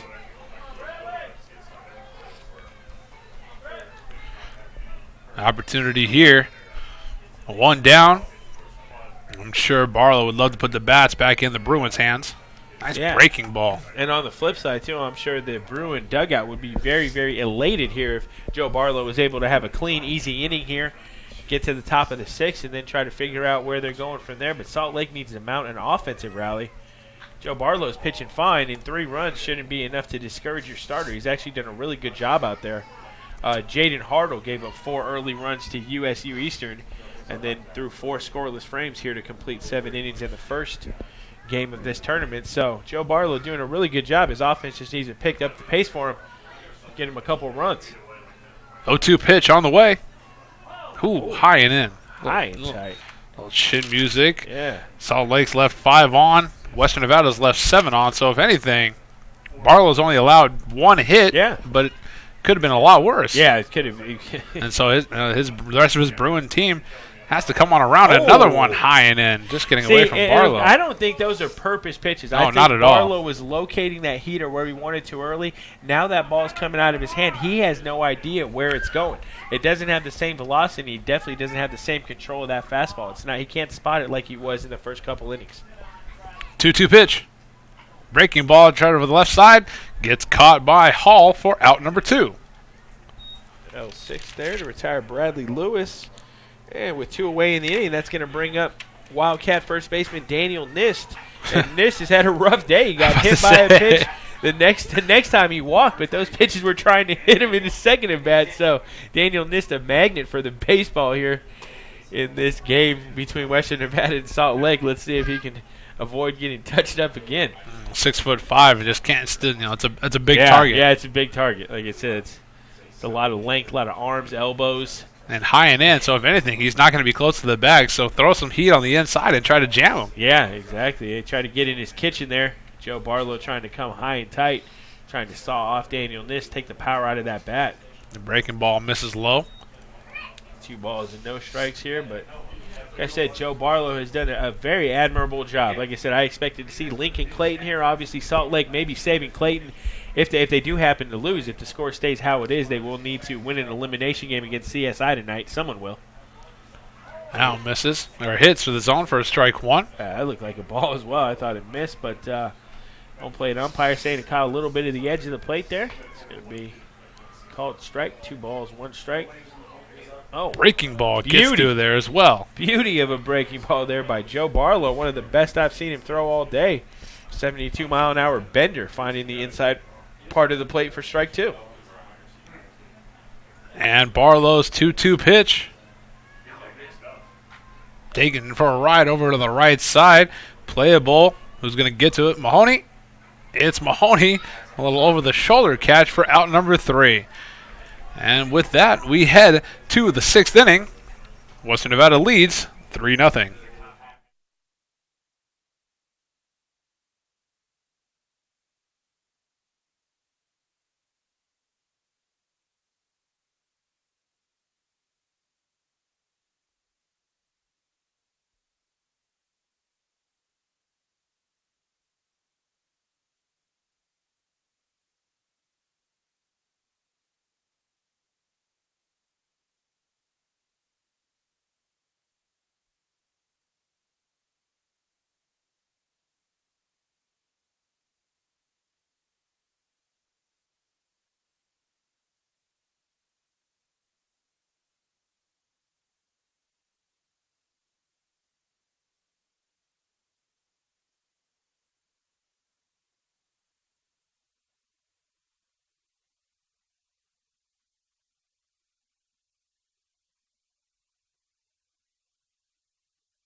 Austin Ovard will lead off here in the top half of the 6th inning.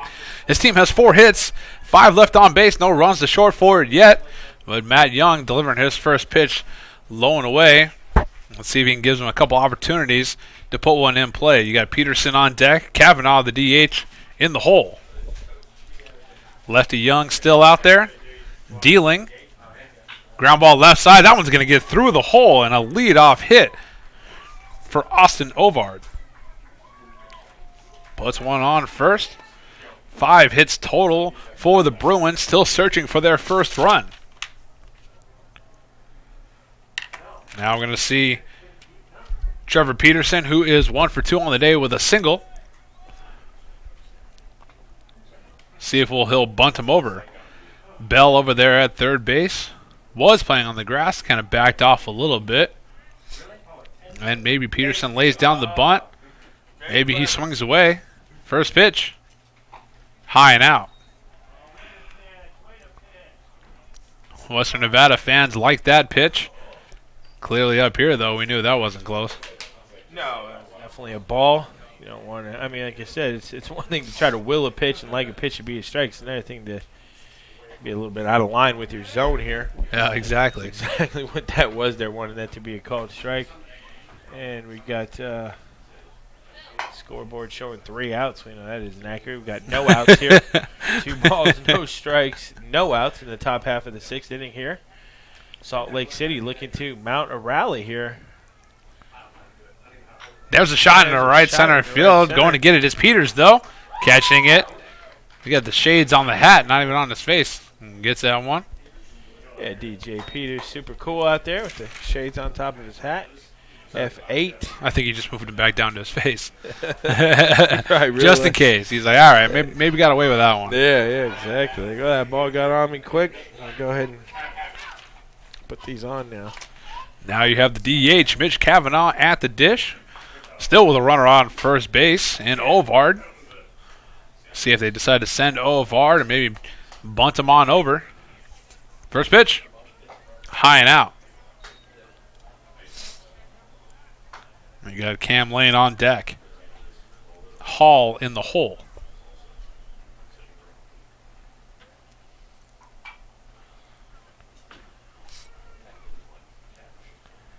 And the 1-0 pitch. Taken into left center field, exactly where you would want to place that one. Now it's going to drop in the hole. Wow! Lewis almost laid out. He did lay out for it. Almost came up with it. Ovard's going to come around third base, touching on home, and an RBI double right there for Mitch Cavanaugh. Just like that, Mitch Cavanaugh putting a charge into one left center field gap there, getting all the way to the wall. Perfect spot. Finally, Salt Lake City dents the scoreboard here. 3-1 as they're just 2 runs behind. Mitch Cavanaugh now in scoring position at second base with only 1 away. This is the Bruins' opportunity to strike and get right back in this game. Yeah, you're only down 2. And Still a good amount of game left. Yeah, and give Joe Barlow some credit. Like I said, he's danced out of some situations, kept his team in the game, and that's really all you can ask. Like I said, 5 very, very solid innings from the Bruins starter tonight. Cam Lane puts one foul. Yes.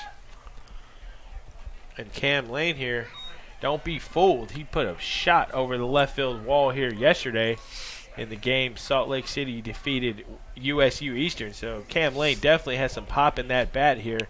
And wouldn't that be something if he can put one over the left field wall and tie this thing up?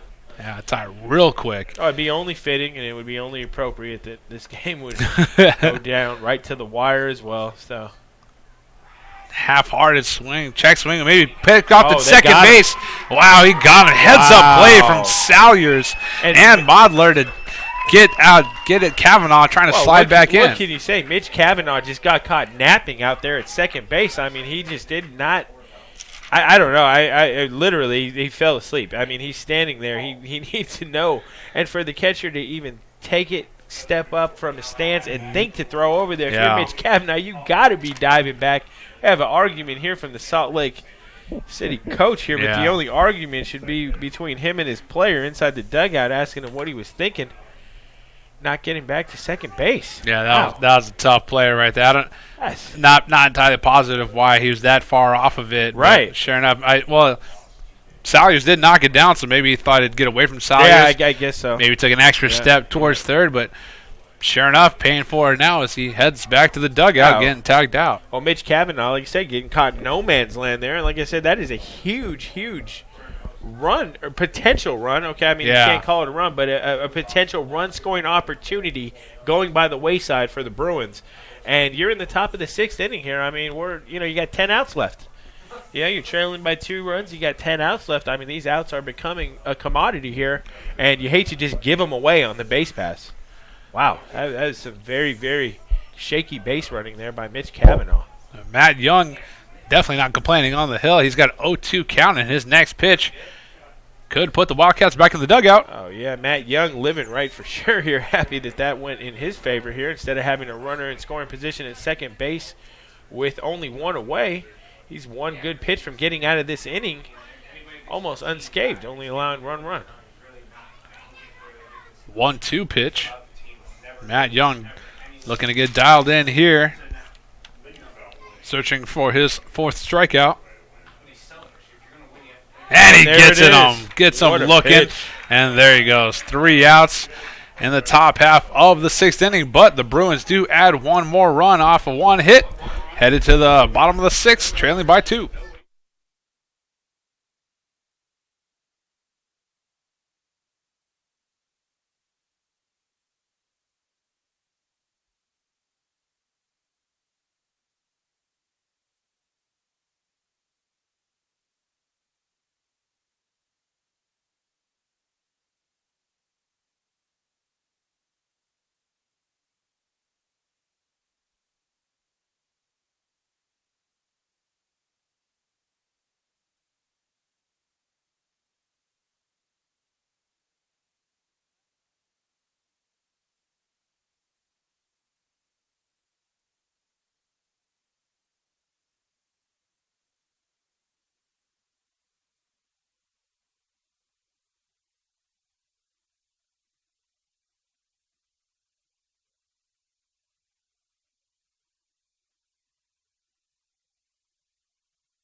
Well, now that Joe Barlow's day is done after 122 pitches, that's a lot of pitches. 122. Yeah. Hey, Joe Barlow, give him all the credit in the world. Seriously. I mean, pitched a great game, hung in there. If it wasn't for that one weird inning here where he was, victimized a little bit here, he kept his team right in, and they're still right in it. You know what I mean? Yeah. If they can get out of this inning here, get to the top of the 7th, Bruins have 9 outs to work with to make up a 2-run deficit, and that's beyond doable. So. Yeah, Barlow gave up 3 runs. Only 2 hits, though, off of him. And he struck out. 7 strikeouts? 1, 2, 3, 4, 6. 6 strikeouts. 6 strikeouts. Joe and Barlow. But he threw the ball well. Like I said, credit where credit's due there. Joe Barlow, tip of the cap to you. Fantastic day for Mr. Barlow. And here we are taking over for him will be the DH, number 31, Mitch Cavanaugh. These are some interchangeable pieces. DJ Nelson's bringing up from Salt Lake here. Mitch Cavanaugh got caught napping on the base pass here, was thrown out and looking to make a couple good pitches here, kind of make up for that effort. If he can retire the side here, get his Bruins back into the dugout. Casey Cornwell sees the first pitch go through the zone for strike 1. Nice breaking ball from Cavanaugh. Yeah. Second pitch of the sequence on the way as Benson sets out. Hits the zone again. Oh, Cavanaugh off to a good start. Yeah. I'm surprised we didn't see Barlow just go put the gear on. Just get right back behind us. All right. I'll finish his game behind the dish. Still Benson out there. 1-2 count now. Yeah. Here in the bottom half of the 6th, Western Nevada leads Salt Lake Community College by 2. Yeah, well, don't be surprised. Like I said, if we see Joe Barlow in the lineup later in this tournament, maybe pitch hit opportunity. Drop third strike. Completed over there at first base for out number 1. Wouldn't that be something? Yeah, well, definitely. I mean, I would expect it. Like I said, this guy was a staple of their offensive lineup and attack last year. Sam Salyers returns to the dish for his 3rd attempt. He is 0 for 1 on the day with a strikeout and a walk. Cavanaugh getting set. Umpire telling Salyers maybe that his glove hanging out or something in his back pocket. Yes. Made him fix it. Salyers here worked a walk in his first plate appearance, struck out. Joe Barlow. First pitch there, misses high for ball 1. A little bit of a little soft toss going around in the Western Nevada bullpen. 1-0 on the way. 2-0. And you think if Western Nevada is going to go to a closer, they're probably going to go into the bullpen for a guy like Ty Fox. Yeah. Leading the team in saves here. Ty Fox at 3.40 ERA. One of the back end of the bullpen arms for the Wildcats. So we'll see what the future holds. But right now we're in the bottom half of the 6th inning. A very competitive 3-1 game between Western Nevada and Salt Lake. And Mitch Cavanaugh comes set to deliver the next pitch. Called strike on the inside. Fell behind 3-0. Now trying to battle back with 1 down.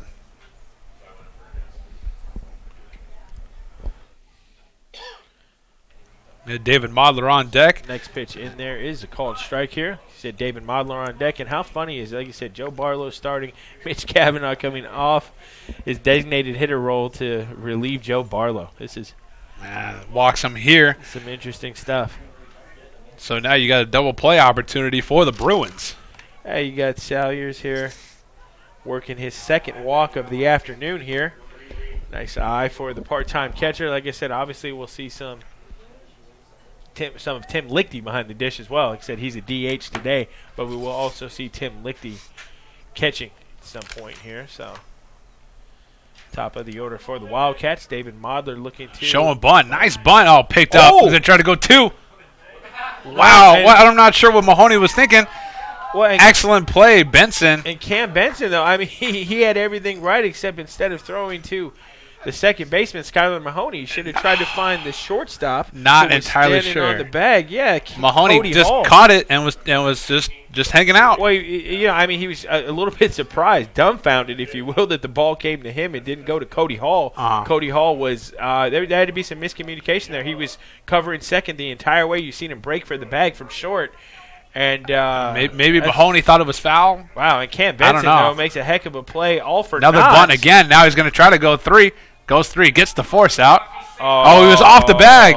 Oh, that's so tough. And Peterson was off the bag. Oh man, it looked like he held the bag. Oh wow, tough play. No benefit of instant replay here. What a sequence of events. Yeah, what a tough call and a big call there by the third base umpire. Like I said, no argument from the Salt Lake bench, so obviously they might have the best view of it sitting from in there, but it's going to be a biased view. And unfortunately, now you have DJ Peters at the dish with only one out. And we're going to give Chad Bell a single there. Yeah, nothing you can do. And now DJ Peters has an opportunity to really break this game open for the Wildcats. Bases loaded, nobody out here in the bottom of the sixth inning. Mitch Cavanaugh got to dig real deep here, try to retire a very, very tough 3, 4, and 5 hitters here. DJ Peters, Tim Lichty, and Abe Yagi are all going to get an opportunity to take some hacks in this bottom half of the sixth inning, already leading 3-1. Oh! Breaking ball didn't break. Almost hit Peters again. He's probably tired of wearing them. Tired of avoiding them. Peters probably glaring out there a little bit. He's saying, this is the second time now. Last time it was Joe Barlow, of course. This time Mitch Cavanaugh coming just within inches of hitting the center fielder for Western Nevada. Wano taken into center field, really hard on it. Barry Hill chasing back on it. Deep in right center field. Catches it. He's going to try to just throw it into his cutoff, man. He does. One run comes on around. Stuck between the bags as nobody's covering first. Plenty deep there. Sacrifice for DJ Peters. F8 produces an RBI for the team leader for Western Nevada here. Getting on the board here. And just like that, WNC regains a 3-run lead here. Now up 4-1 here in the bottom of the sixth inning. And they're not done as they have runners on the corners first and third for designated hitter Tim Lichty, who's due here. Walked in his first plate appearance, flied out to left field, flied out to right field. And he's looking to put some separation between the Wildcats and the Bruins here with one swing of the bat. Power hitting lefty. DHing today, like I said, Lichty is also catcher. So, versatile bat to have in your lineup. And nice protection for DJ Peters, of course. Like I said, anytime you're an elite batter, you're only as good as the guy hitting behind you and picking you up. And like I said, when Lichty's as much of a threat as he is, that's going to allow Peters to see some better pitches. Lichty stepped into the box. Runners on the corners. 2 outs.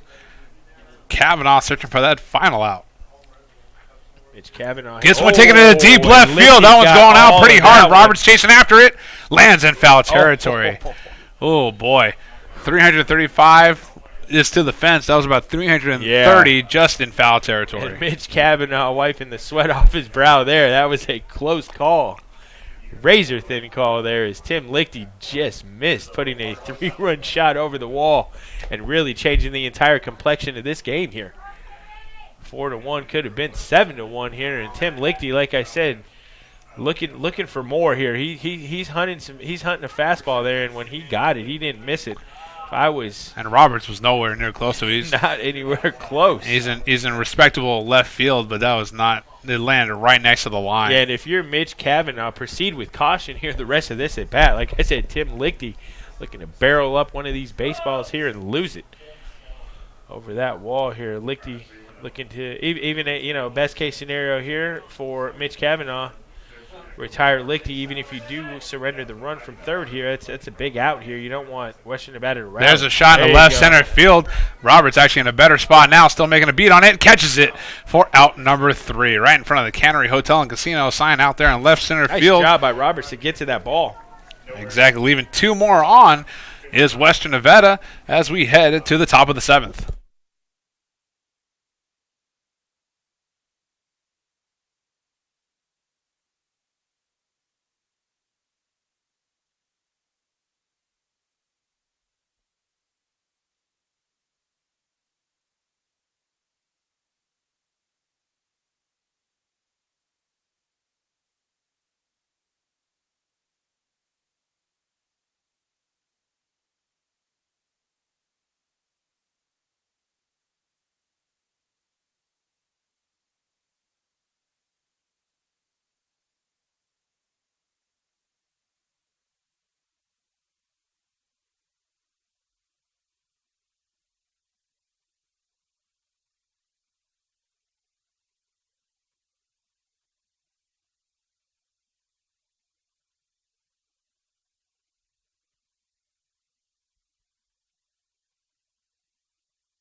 Top 7.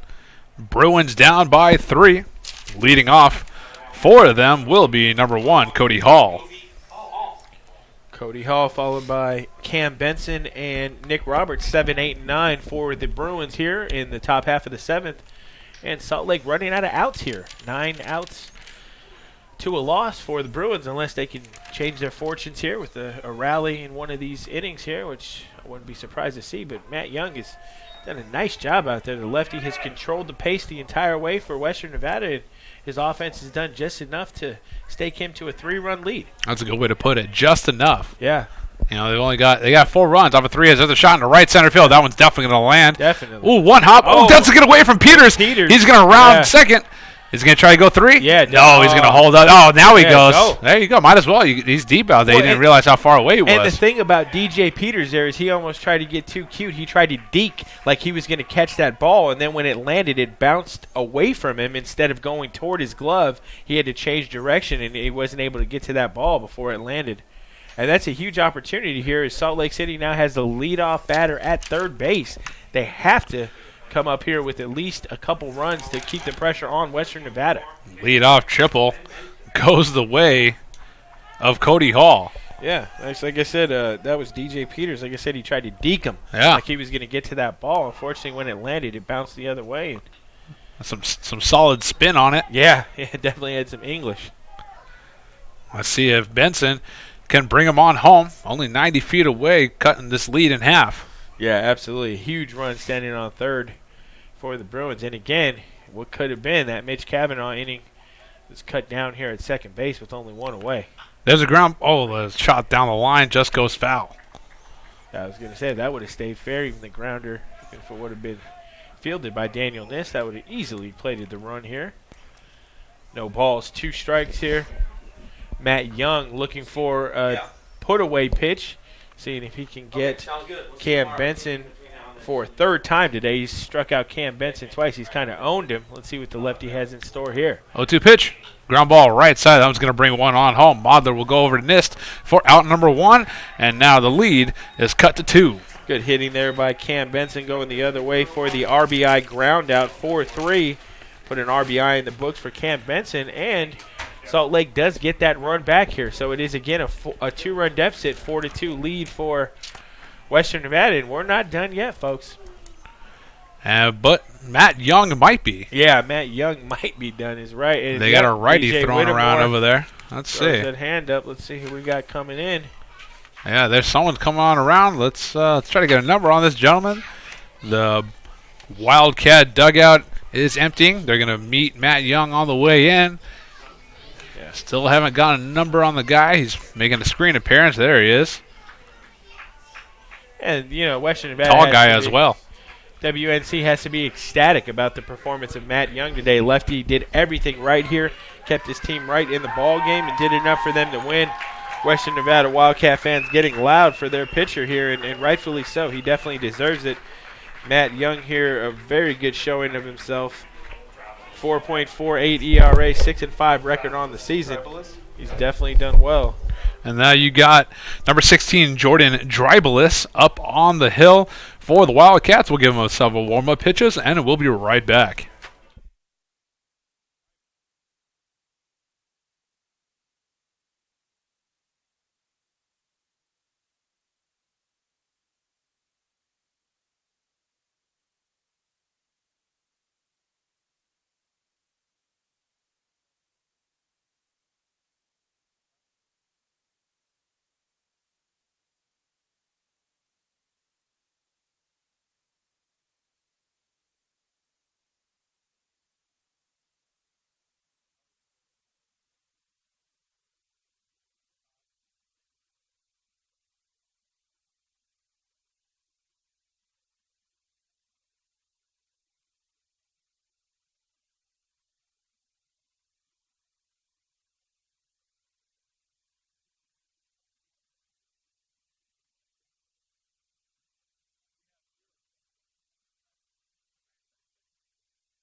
right, well, Jordan Dreibelbis up on the hill now. Dreibelbis, let's give you a spelling of that. D-R-E-I-B-E-L-B-I-S.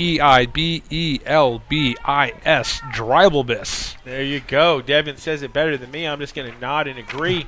The funny thing is, Devin and I were talking during the break here about his Padres.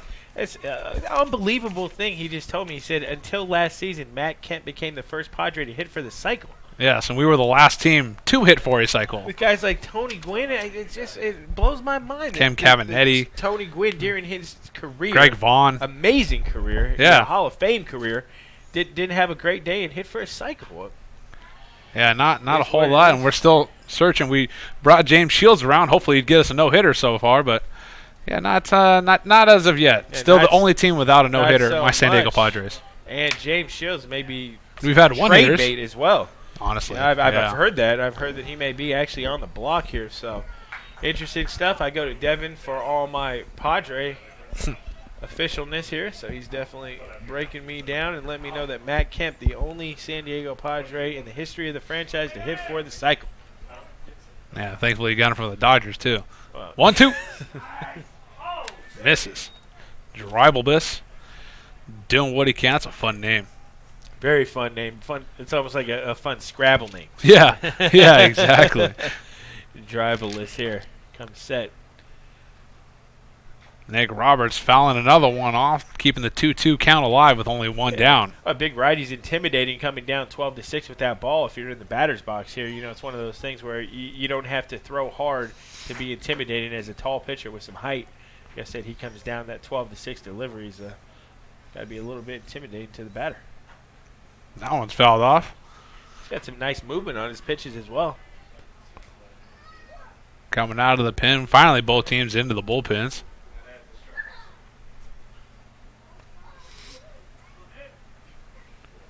Two count remains. Sun still making its way out of here.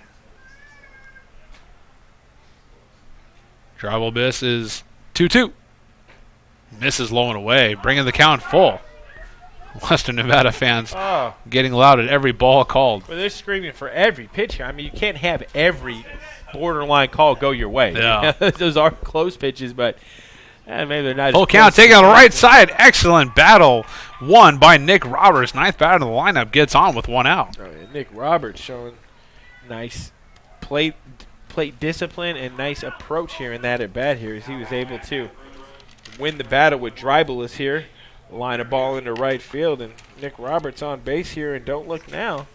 Tying run is coming to the plate in the form of Mitch Berryhill, and I'm not saying Mitch Berryhill is going to go yard here, but he is one of the most productive hitters in the entire conference. So who else would you rather have up? One out, one away, trying to chip away at this 4-2 lead. High and above the zone fastball misses at 86 miles an hour. And it's funny, 86, it seemed at least 4 or 5 miles an hour faster than that because the tall righty just gets over the top on you, and that ball gets on you quick. You even seen Berryhill flinch a little bit. And like I said, an 86-mile-an-hour hitter, you would think most hitters in this conference would be wanting to tee off on a pitch like that. 1-0 count. Berryhill open stance towards right field, sees this next one miss the zone as well. Mitch Berryhill looking to keep things going here. Like I said, batting champion for 2016 in this conference. Big accomplishment for Mitch Berryhill out of Smithfield, Utah, Skyview High School, 6 foot 170. 2-0 finally hits the zone. And you know what I was just thinking now is like somewhere down the line, I'm sure catchers will have a very tiny camera. In the mask. Like a GoPro type, oh my type gosh. thing mounted there? Yeah. And I was just thinking, I've never seen 2-1 pitch on the way. Misses above the zone, but I've never seen, 104, 103 Aroldis Chapman type pitch. Yeah. I've seen it on TV, sure, but you put a camera in the mask, you can see it coming at you. Coming right into your living room. And it makes it a lot more realistic. Well, I bet it's one of those situations if you see you might be flinching in front of your television. Yeah, you know what exactly. I mean? Especially you got a 3D TV. God, it's gonna keep. There's a shot right side. Oh, into the glove of Mahler, doubling him up. He does. Wow. You go 4 unassisted, then 4-3 for a double play. Gets Dreibelbis out of this inning, and we'll head to the bottom of the fourth, or bottom of the seventh, with Western Nevada leading by 2. Time to strike.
Abe Yagi will lead off for the Wildcats here in the bottom half of the 7th inning. I'd stretch it out. James, you stretch it out? Yes, absolutely. Walked out of the booth here, got some fresh air, stretched it out, as you should here, in between the top half and bottom half of the 7th inning. One of the greatest traditions in all of baseball, the 7th inning stretch.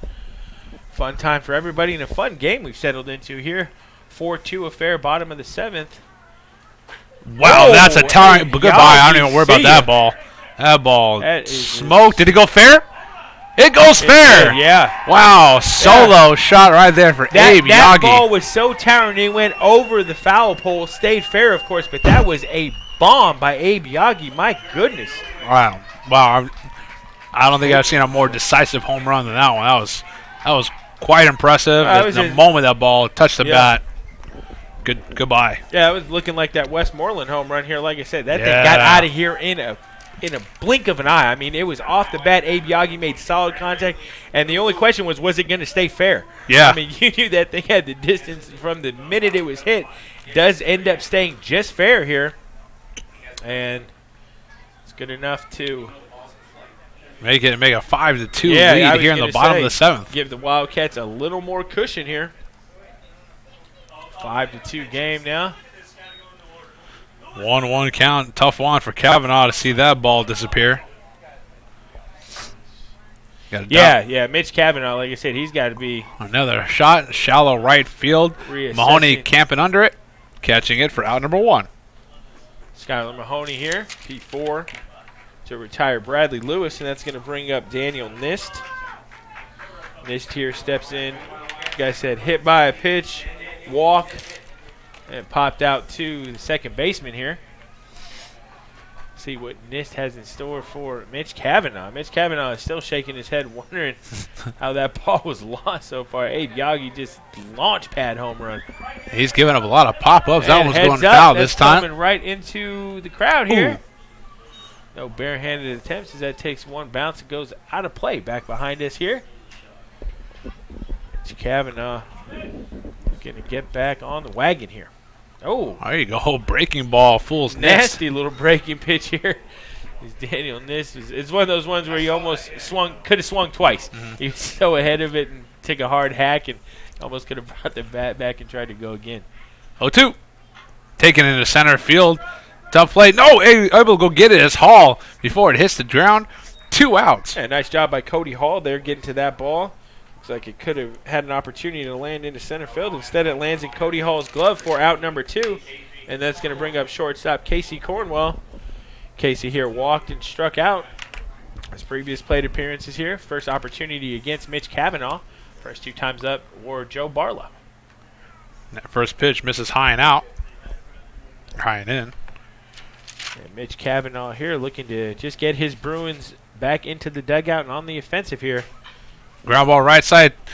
Knocked down by Ovard over a touch first for the 3rd out. And that'll do it. 3 up, 3 down for the Wildcats. After that solo shot, that is. Yeah, 3 up, 3 down after a bomb. After that, they lead by 3 as we head to the 8th.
Top of the 8th, and it's crunch time for the Bruins as they're down to their final 6 outs, trailing by 3.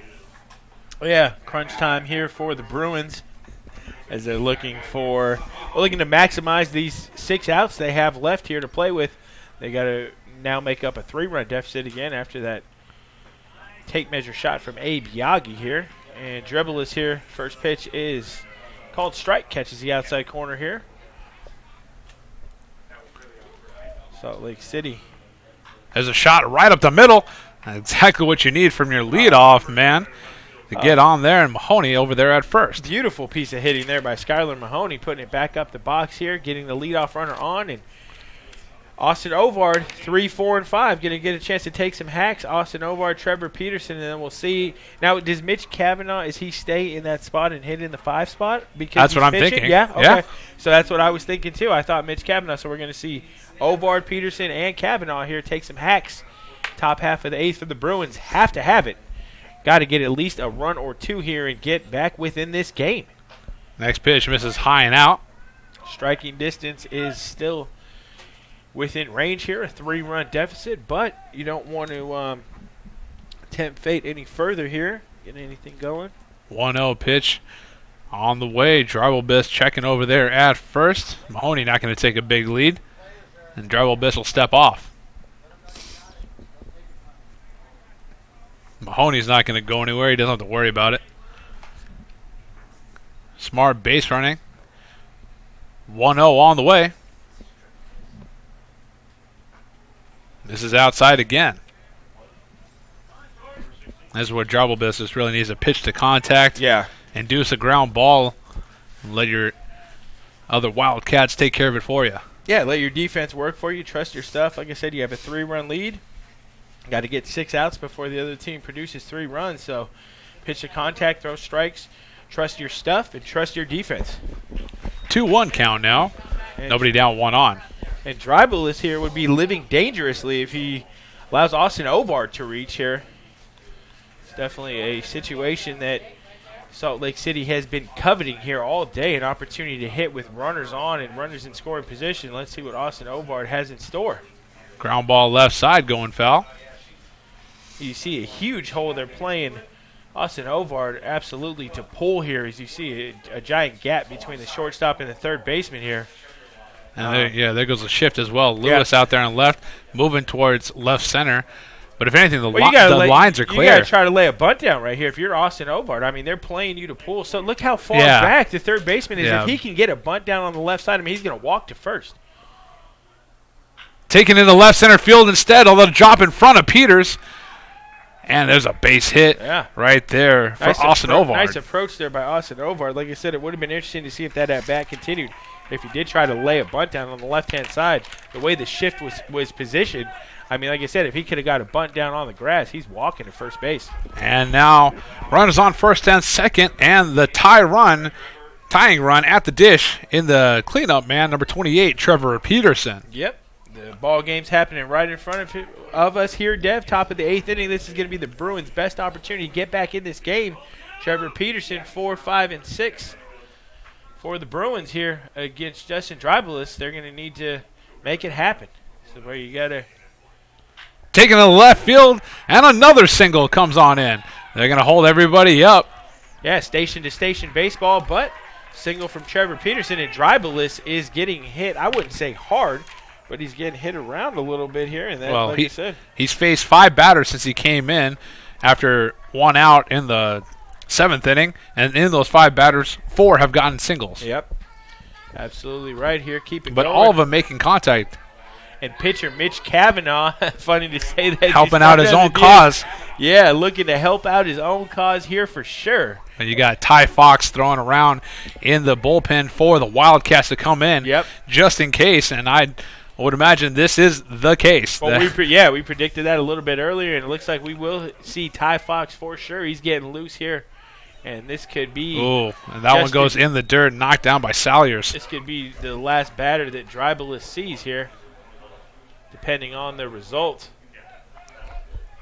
Mitch Kavanaugh can help his own cause here, potentially even turn himself from the losing pitcher to the winning pitcher if he can put one into the gap or put one over the wall. Wouldn't that be something? Oh, my goodness. 1-0 on the way. That would be crazy. There's a shot in the left field. Peters going back on it. Tag and go. One run comes around, and the other runners will advance as well. Nice piece of hitting. I'll tell you, these Bruin hitters are not Yeah. fooled here. F8 sacrificing an RBI for Mitch Cavanaugh, but these Bruin hitters are putting some quality swings on these pitches from driverless. They're not fooled. Like I said, they're seeing the ball well out of his hand, and they're making good contact. 5-3 now. This game just seesawing back and forth.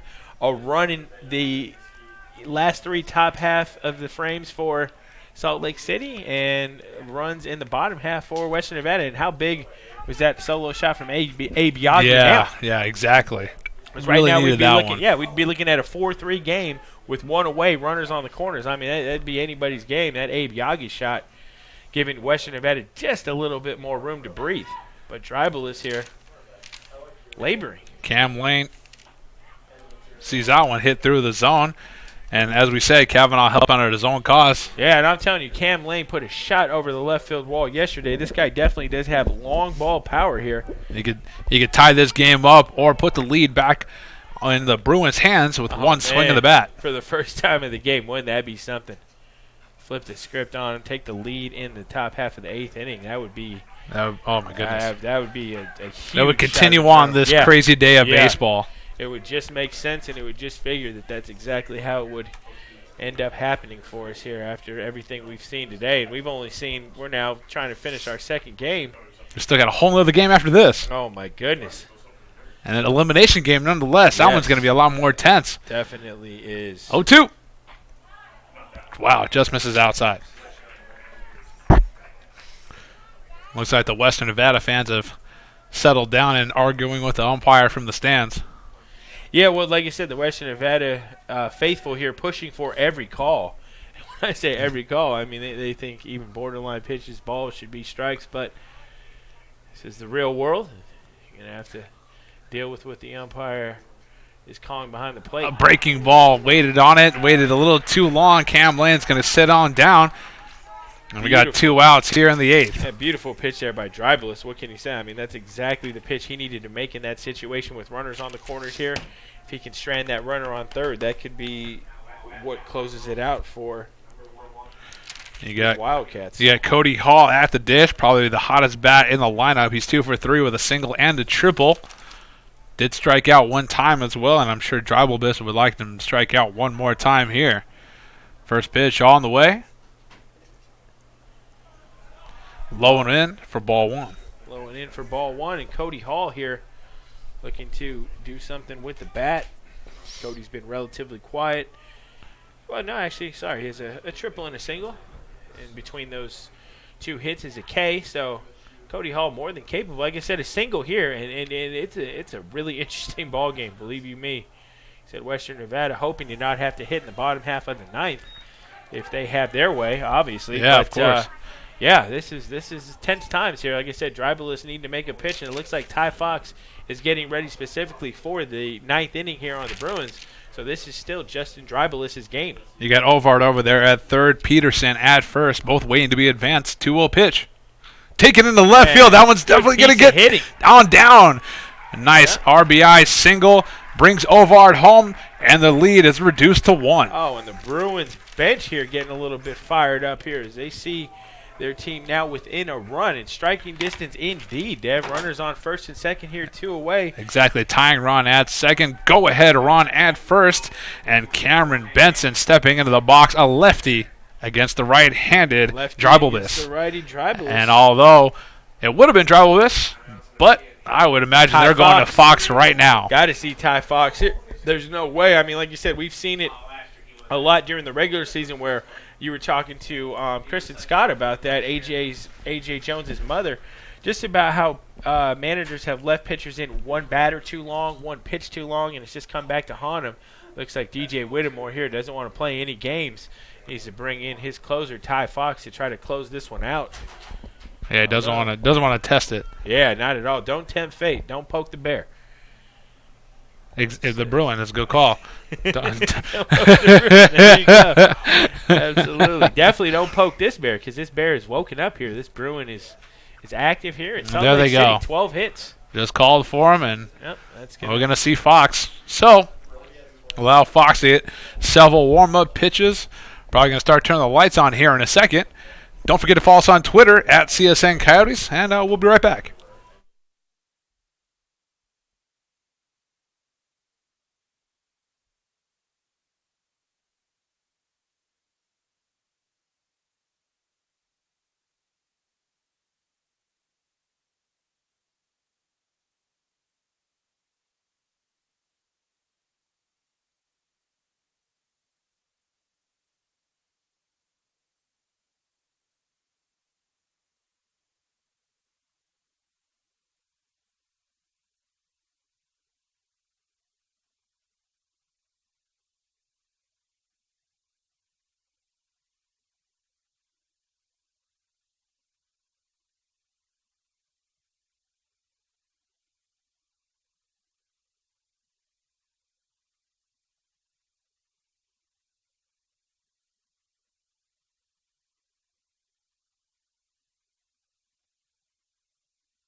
And with 2 outs here in the top half of the 8th inning, Ty Fox takes over on the hill for Jordan Dreibelbis. Ty Fox, the Western Nevada closer, needs 4 outs, and his team will advance on to the 12 o'clock game tomorrow. Yeah, to meet the CSN Coyotes. That's the showdown everybody wants to see, the rubber meeting the road. But before that happens, Ty Fox has to collect 4 critical outs First in one this ball game. Have to be through Cameron Benson.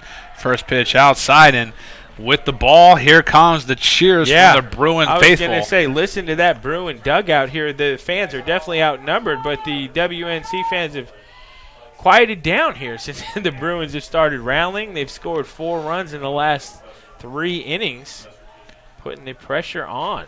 1-0, missing outside, and every ball that he misses, they're going to get louder and louder. Oh, yeah, absolutely are here. And like I said, we've already seen an elite closer struggle here with Alec Hutt. Another one of the top closers, top relief arms in the Scenic West Athletic Conference, Ty Fox, missing with 2 wide ones so far. Next pitch, fouled off. And Fox, very solid 3.40 ERA, 2-3 record, 216 batting average against here. So tough to get the best of Mr. Fox here, but all it takes is one quality swing here. Bruins do have a runner in scoring position, and before you know it, if he can find some grass in the outfield, we could be tied. 2-1 count. Fox delivers. Misses outside again, and with a 3-1, Benson should get something rather friendly. You got Nick Roberts on deck just in case. Well, if Benson is able to reach, the tying run gets 90 feet away, a pass ball, wild pitch. So many weird things can happen to force in that run without even producing a hit. 3-1 fouled off into the net. Oh, Ty Fox humming that up there at 92. He's really having to earn this out. Yeah, that got on Cam Benson quick here. I think he was even a little bit surprised as he took a half-hearted hack at that. Like I said, ball got on him in a second. Gentle shift on for the outfielders, all move towards the left side. Full count pitch from Ty Fox. on the way. Low and in, ball 4, and he loads the bags. Here we go. There we go. Now it's going to get rather interesting. 9th batter of the lineup, number 11, Nick Roberts, will step into the dish. He is 1 for 3 on the day with a single last time he was up. Well, this is the game we expected to see here.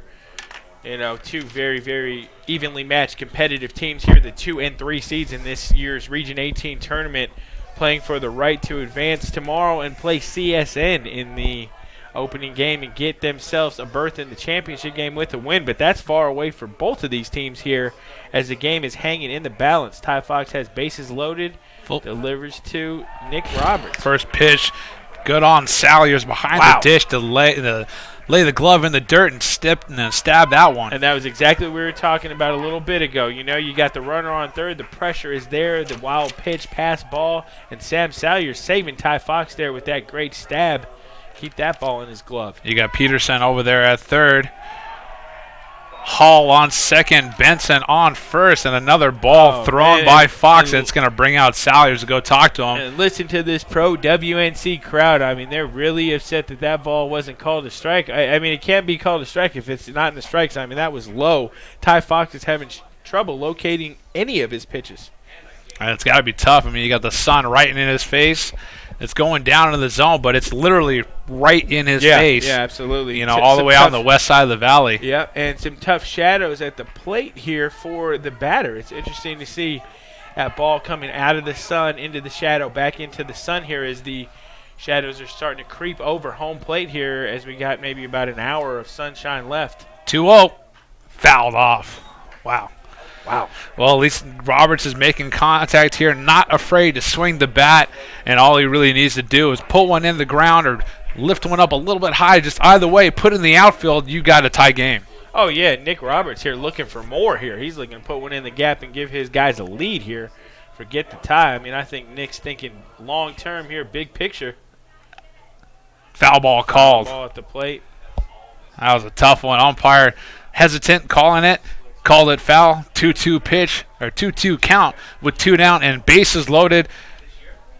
Tough call for the Bruins at the moment. This is what they need to do. This is the ball game. You may not get you're going to get an opportunity to hit, obviously, in the ninth, but you may not have the opportunity to have runners in scoring position. This is in essence the game right here for Salt Lake here. Exciting baseball again coming down to the wire. Ty Fox looking to keep his Western Nevada Wildcats in the lead, and Nick Roberts looking to put one in the outfield for the Bruins. 2-2. High and in, bringing the count full, and Ty Fox is a pitch away from getting out of this inning or walking in the tying run. Immense pressure here on the Western Nevada closer. Like I said, that's the life of a relief pitcher and especially an elite closer. Like I said, you're not going to come into any easy situations, high-stress pitches. Let's see what he's got. Full count pitch. Swing and a miss, strike 3. That was definitely a ball, but Roberts swung on it, leaving 3 on. Wow. And Fox gets out of that one barely, heading to the bottom of the 8th inning. 8th inning, ladies and gents, 8th inning, bottom of the 8th, Western Nevada up by 1.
Taking over for Kavanaugh on the hill for the Bruins will be number 15, Michael McCovey, listed as an infielder on the roster, up on the hill, trying to keep the game to a one-run deficit headed to the ninth. Well, how about the Bruins' arms today? I mean, Joe Barlow, who's a former catcher. Then you go with the designated hitter, Mitch Kavanaugh takes over for him. And then you got Michael McCovey, another position player, on the bump. So, it's He's got a nice breaking ball as that Yeah. one goes through the zone for strike one. Salt Lake City being very deceptive here with their pitchers. Bringing position players off the bench to pitch and moving designated hitters on the mound. It's been a fun game. Sam Salyers fouling another one off, making it 0-2 count. A little 70-mile-an-hour breaking pitch from McCovey, but it's got some nice movement on it. Had Sam Salyers swinging late at that. No balls and 2 strikes. And the key for McCovey here is a clean inning. He's going to go 9-1-2. Gets a strikeout here against Salyers. Salyers just looking here. Backwards K in your book. Second strikeout of the day for Salyers. That's going to take us back to the top of the lineup and second baseman David Modler. You got Modler, then Bell on deck. And you definitely want to get these. I mean, you're going to try to get the first and second batter in the lineup out, but as long as you don't get to Peters, you're pretty much safe. Yeah, absolutely. You just want to avoid Peters, Lichty, and, of course, Abe Yagi here to power this lineup. Last thing you want to do is allow one of these first 2 hitters. Yeah, we say it like it's easy, but you got to get Modler and Bell out, which is definitely not an easy task. Yeah, but again, McCovey here has his work cut out for him, but he's dealing at the moment. Pitch is pretty good. A little 84-mile-an-hour heater missing just low. 4 strikes to 1 ball. That's a pretty good ratio to me. Winning ratio right there to me, for sure. See what he can do. 1-1 count. Taken into right center field. That's a really good shot. Down there, he's going to try to round. Oh, man, he'd get held up between the bags. Well, yeah. Oh, that would have been a close play. Made it interesting at least, but a really hard single in the right center field for the leadoff man, David Modler. And now you present yourself with a double play opportunity. Yeah, absolutely you do. But again, though, like we said, you're getting in that danger zone here. You let Modler get on base with a single. DJ Peters is going to get a chance to swing the bat, barring a ground ball double play to end the inning. So, like I said, last thing the Bruins need to do after the momentum they gained offensively in the top half of the 8th is give anything back here. Chad Bell at the dish. Seeing the first pitch hit the outside part of the plate for strike 1. And like I said, I wonder if Salt Lake loses, if they will throw Lincoln Clayton here tonight against CSI. You got to stay alive. It's a CNCC versus CSI. I'm sorry. But tomorrow. Exactly, though. Tomorrow, You're right. 0-1, runner goes, trying to eliminate the double play. Throwing out a second. You got him. Wow, Modler maybe dove a little too soon. Well, yeah, Modler looked like Wesley Snipes in Major League, where he slides in and he's inches away from the bag, and he has to kind of usher him back and tag him. Willie Mays Hayes gets thrown out. Yeah, David Modler looking like the early Willie Mays Hayes, not the one swiping bags at the end. Well, there you go. Now there's only 2 outs, and Michael McCovey can focus the man at the dish. Another ground ball right side. Let's see if he's got to go cover first. And he does. Wow, Michael McCovey, the position player on the hill, gets him 3 up, 3 down relatively. Yeah. And that'll do it as we head to the 9th. They got to go grab the bats, make it happen.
All right, ladies and gents. Bruins down to their final 3 outs, and they're going to have to try to get it off of Ty Fox, the Western Nevada closer. He already got 1 out in the last inning, and 3 more he's going to try to shoot for, but he's going to go through the batters 1, 2, and 3, Berryhill, Mahoney, Ovard. Tough task, but that's what the closer needs to do. First pitch about to come underway. Instead, Berryhill will call time. The next game after this, CNCC, Colorado Northwestern Community College, versus the College of Southern Idaho, will be played about a half hour, 40 minutes after this game concludes. Yeah, and we're looking to be right on time here. Projected 7:30 start time, so we'll be right around there. Yeah, give or take. 7:30, 7:45-ish. We'll be in that area for the final game of the day, and an exciting day it's been. My goodness, this game has turned into a fantastic affair, but why would I be surprised? Every game in this tournament has been competitive. It's had its ebbs and flows, its ups and downs, and this is no different here. Is Ty Fox looking to close this out for his Western Nevada Wildcats and set up a date with CSN tomorrow afternoon. And ladies and gents, we got 3 games tomorrow. 3 more tomorrow. If they're nearly as crazy as these games have been, it's just going to be a whole lot of fun. Yeah, 3 more tomorrow and potentially 1, possibly 2 on Saturday to decide the Region 18 champion. So it's going to be a fun next couple of days. We're only halfway through when we finish here, so get excited. We're excited for a fun. They're having Salyers wipe off his hands. I think he got something on his hands. Oh, what has he got there? He got some stickum? Hey, just some pine tar or something from his bat, some residual. I don't know, but I don't know, though. I'm probably looking, though. Head coach DJ Whitmore to come out and talk to him. Yeah. And making this catcher rub it off in the grass. Seems to be okay now. Yeah, I don't know. Well, that was interesting. First pitch about to come underway to Berryhill from Fox. Would have been nice to hear that conversation, see what the umpire and Sam Salyers were talking about there. But Ty Fox looking to get it done again for his Coyotes. Like I said here, he's 3 outs away from preserving the W here and setting up a showdown with CSN tomorrow afternoon. 92-mile-an-hour heater, a little too fast for Berryhill on that one.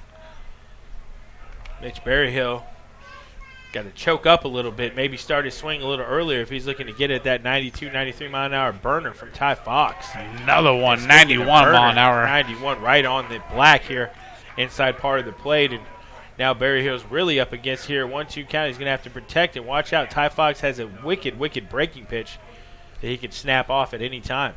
1-2. Check swing. Thankfully staying alive on that one. And there that was, 79 miles an hour coming into Mitch Berry's kitchen there, coming high and tight on the hands, tying up the Salt Lake center fielder here.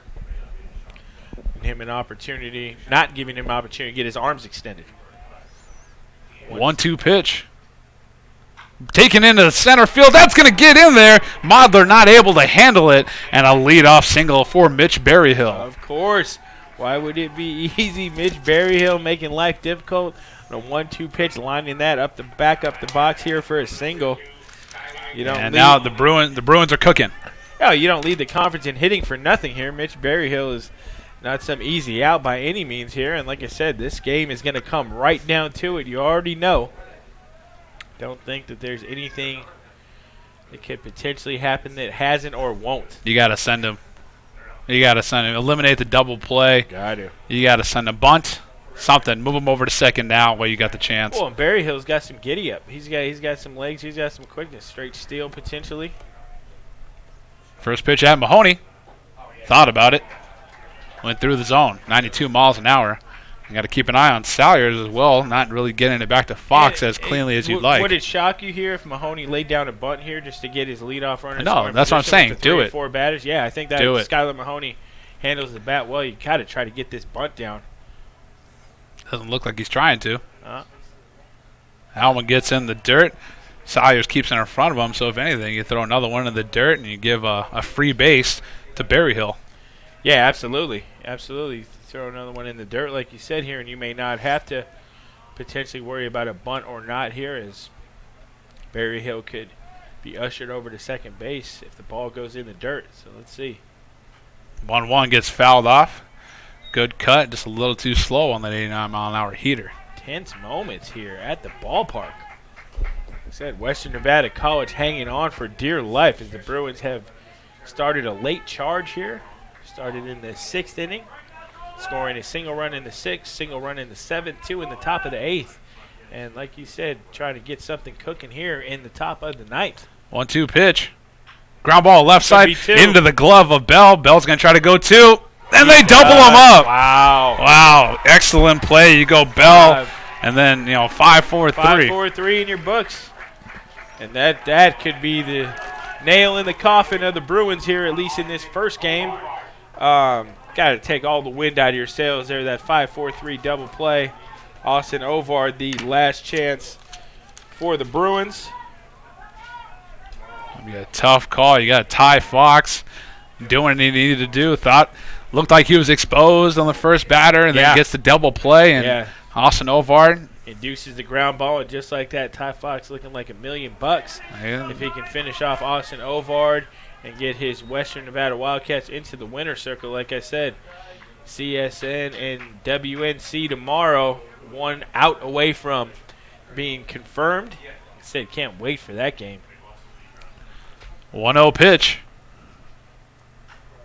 Popped into left field. It's going to be playable. Lewis still chasing after it. If it doesn't land, it's going to hit the ground. Lands in foul territory for a very long strike, and Ovar gets another chance. Well, Lewis had so much ground to cover to even get there here, and I credit him for just busting it out there, trying to dive into foul territory and make that play any way he could. Long way for the Western Nevada left fielder to come, and just kind of fell in the middle of a triangle of Wildcats. 1-1 count. 2 down. Ty Fox still trying to search for that final out. Ovard making it a little difficult. 5-4. Wildcats over the Bruins at the moment. Fouled off. 1-2 count. And now the Western Nevada faithful getting a little loud. Yeah, getting fired up here. They know their team is just 1 out away from taking care of business here, closing the deal and lining up a super matchup with the College of Southern Nevada Coyotes for tomorrow. So they are 1 strike away here. Ty Fox, what do you say, Deb? Just grip it and rip it, burn it right past Let him have it. Let it rip. Ty Fox has an electric fastball. Expect to see it here. And there it Got is. him right there. Paints that outside corner. See ya. Nothing Ovard can do as that one will do it. 3 outs collected, and the Wildcats win this one 5-4 over Salt Lake Community College. Yeah, what a strange game. Started out very weird here. Like I said, Western Nevada scored the first 3 runs of the game with only 1 official hit on the scoreboard. The game tightened up as we expected here. The 2 and 3 seeds in this Region 18 tournament competing tooth and nail here to the final out. Western Nevada does collect a victory 5-4, setting up a stellar matchup here tomorrow afternoon with the host team, the CSN Coyotes, and why not? Battle for the Silver State, of course, spilling over into the Region 18 tournament. And, Devin, I wouldn't be surprised if that matchup tomorrow is the first of 2 or 3 that we see. Yeah. Like I said, even the loser of tomorrow's game between CSN and Western Nevada, I expect them to find their way through the losers back to Saturday for a championship matchup. We've had 2 out of 3 games, very interesting, very wild games, and we're going to get 1 more after this and then 3 more tomorrow. Yeah. But for now, Western Nevada Wildcats take this one 5-4 over the Salt Lake Community College Bruins. Next game in about 7:30. 7:45 is what the official call will be. Okay. First pitch 7:45. Don't forget to follow us on Twitter at CSN Coyotes. I'm James Hernandez. I'm Devin Verismo, and we'll see you guys in 45 minutes.